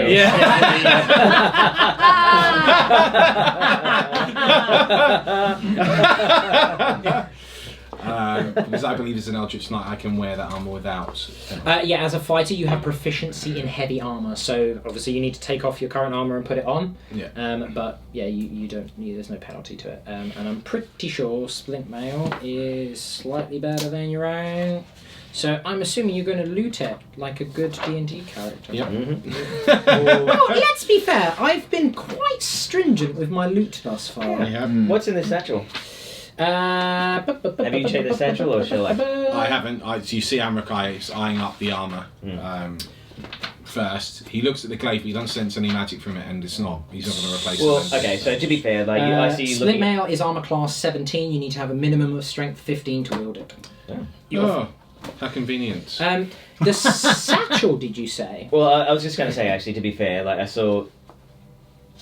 You are looking at the armor, and, he actually starts. Yeah, taking and I it kind off of let now. you go first because I don't want to. That's obviously your thing. So And you said that the plate metal, it's black metal. Is that what you said? No. satchel's It's, yeah, the satchel is like a pitch black with a I'm white. going to say embroidery. black metal. Still. Okay, go on then. Yeah. Do you check the satchel as well? No, I'm, Okay, well, I'll check I'm on the armour. Okay, sure. Well, I'll check the satchel. You're going to pick up the satchel. Wait. Give it to me first. There's some magic in that. Very well. Magic items! You can only open that once you have spent a short rest Oh. investigating it. Now, that short rest doesn't stop you from restoring stuff. So basically, when you're identifying magic items, you can do it in a couple of ways. One, you can use the identify spell, which you don't have, or you can spend some time with it over your short rest. You need to spend an hour with it. You still gain the benefits of a short rest, but it's basically just focusing on what the magic is, basically.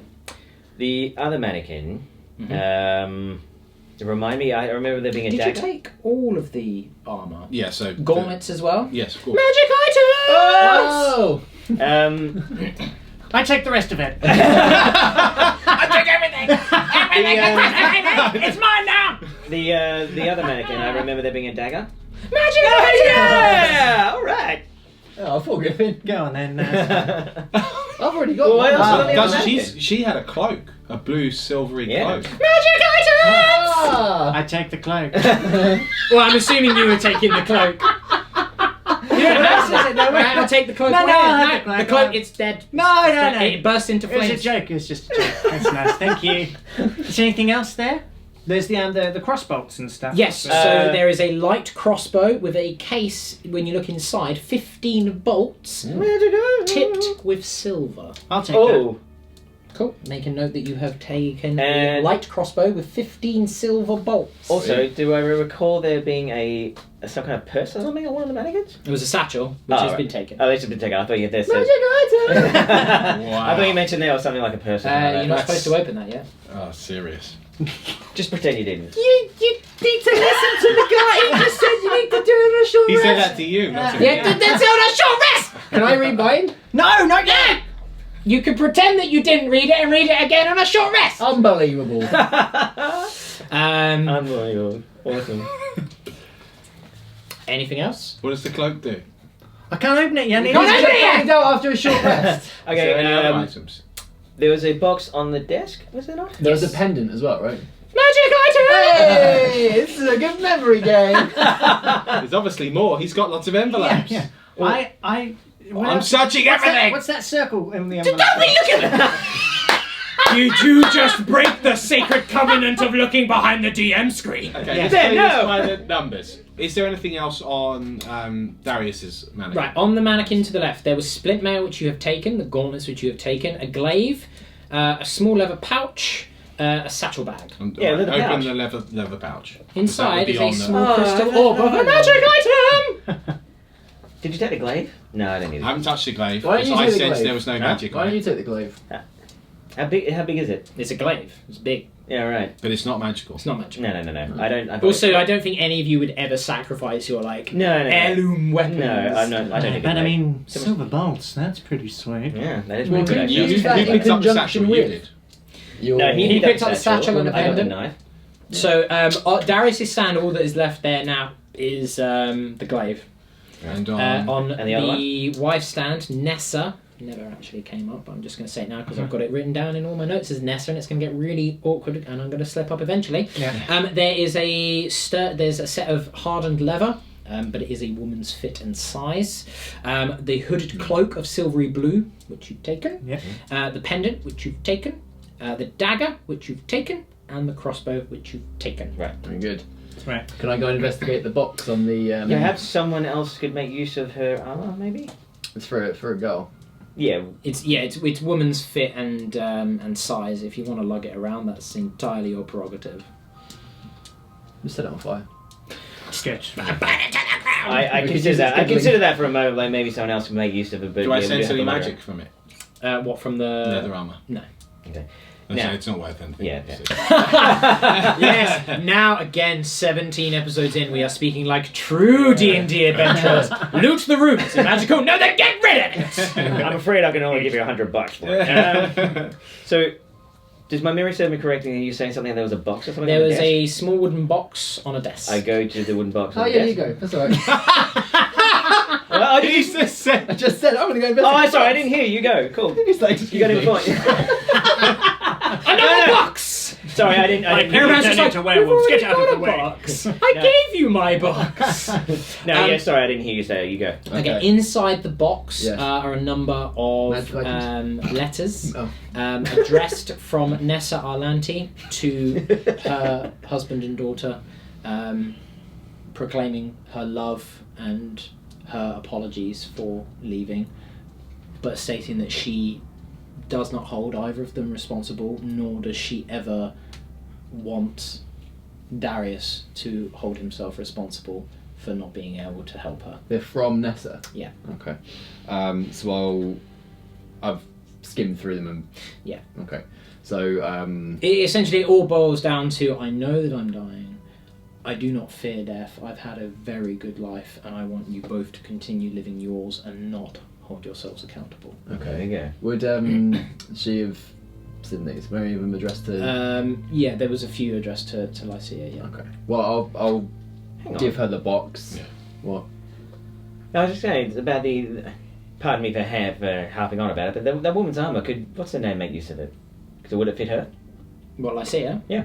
Potentially, but she's dressed in, like, noble clothes. She doesn't look like An adventurer. an adventurer.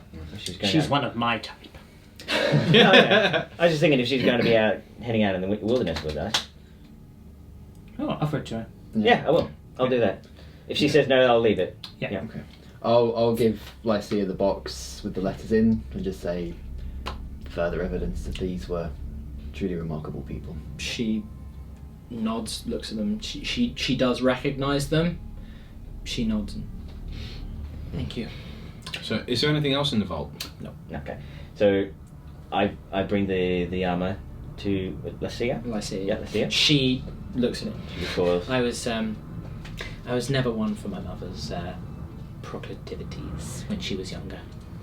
I understand that. I thought since we will be heading out into the wilderness, maybe you could do with some protection, but it is entirely up to you. She sort of looks up at the ceiling towards the attic. It would not be right. I understand. So be it. Then let's go. Yeah. I start to make my way down to the stairs, where of So- course you'll come across the woman. Yeah. So before you get there, Yeah. Griffin kind of catches up with you and says, "This is a problem. You understand this, don't you? What is? She heard Luco, I know. and you know what she is. Yes. I think the best way that we can get through this is to give her children back, apologize, and set her free. That is exactly what I was going to do. Good. Then I'm with you. And I pull out, because you haven't seen this yet. No. I pull out the rod with the crystals. This will unbind her. And I will explain everything first. Why don't I go and get her children then? Well, do you think they'll come willingly? Perhaps we could just tell her that they're down there. We could at least open the doors. They aren't trapped down there after all. They can find their own way out. She may not believe us. If you're going, Griffin, I Alright. can help. Well, whilst you're discussing that, I'm afraid that this session has drawn to a close. Oh, come on now. No. Ah. We will have to return and find out what exactly will befall you and what decisions you will make and what possible repercussions there might be. Be a shish. It's gonna be a shish kebab. Yeah. But we'll have to find out in chapter 18. 18. Coming up soon, guys. So if you haven't already done so, you want to catch up with the entirety of the story, And why would you not? why would you Yeah, where have you been? go over to www.tabletoptactics.tv and you can sign up to on demand and you can see everything. And if you just want to watch it here on Freeview, that's cool too, because we do the We'll recaps. recap it for you. Have no fear. So guys, until next time. Sign up to Tabletop. Totally worth it. Until next time, guys. Peace. Bye.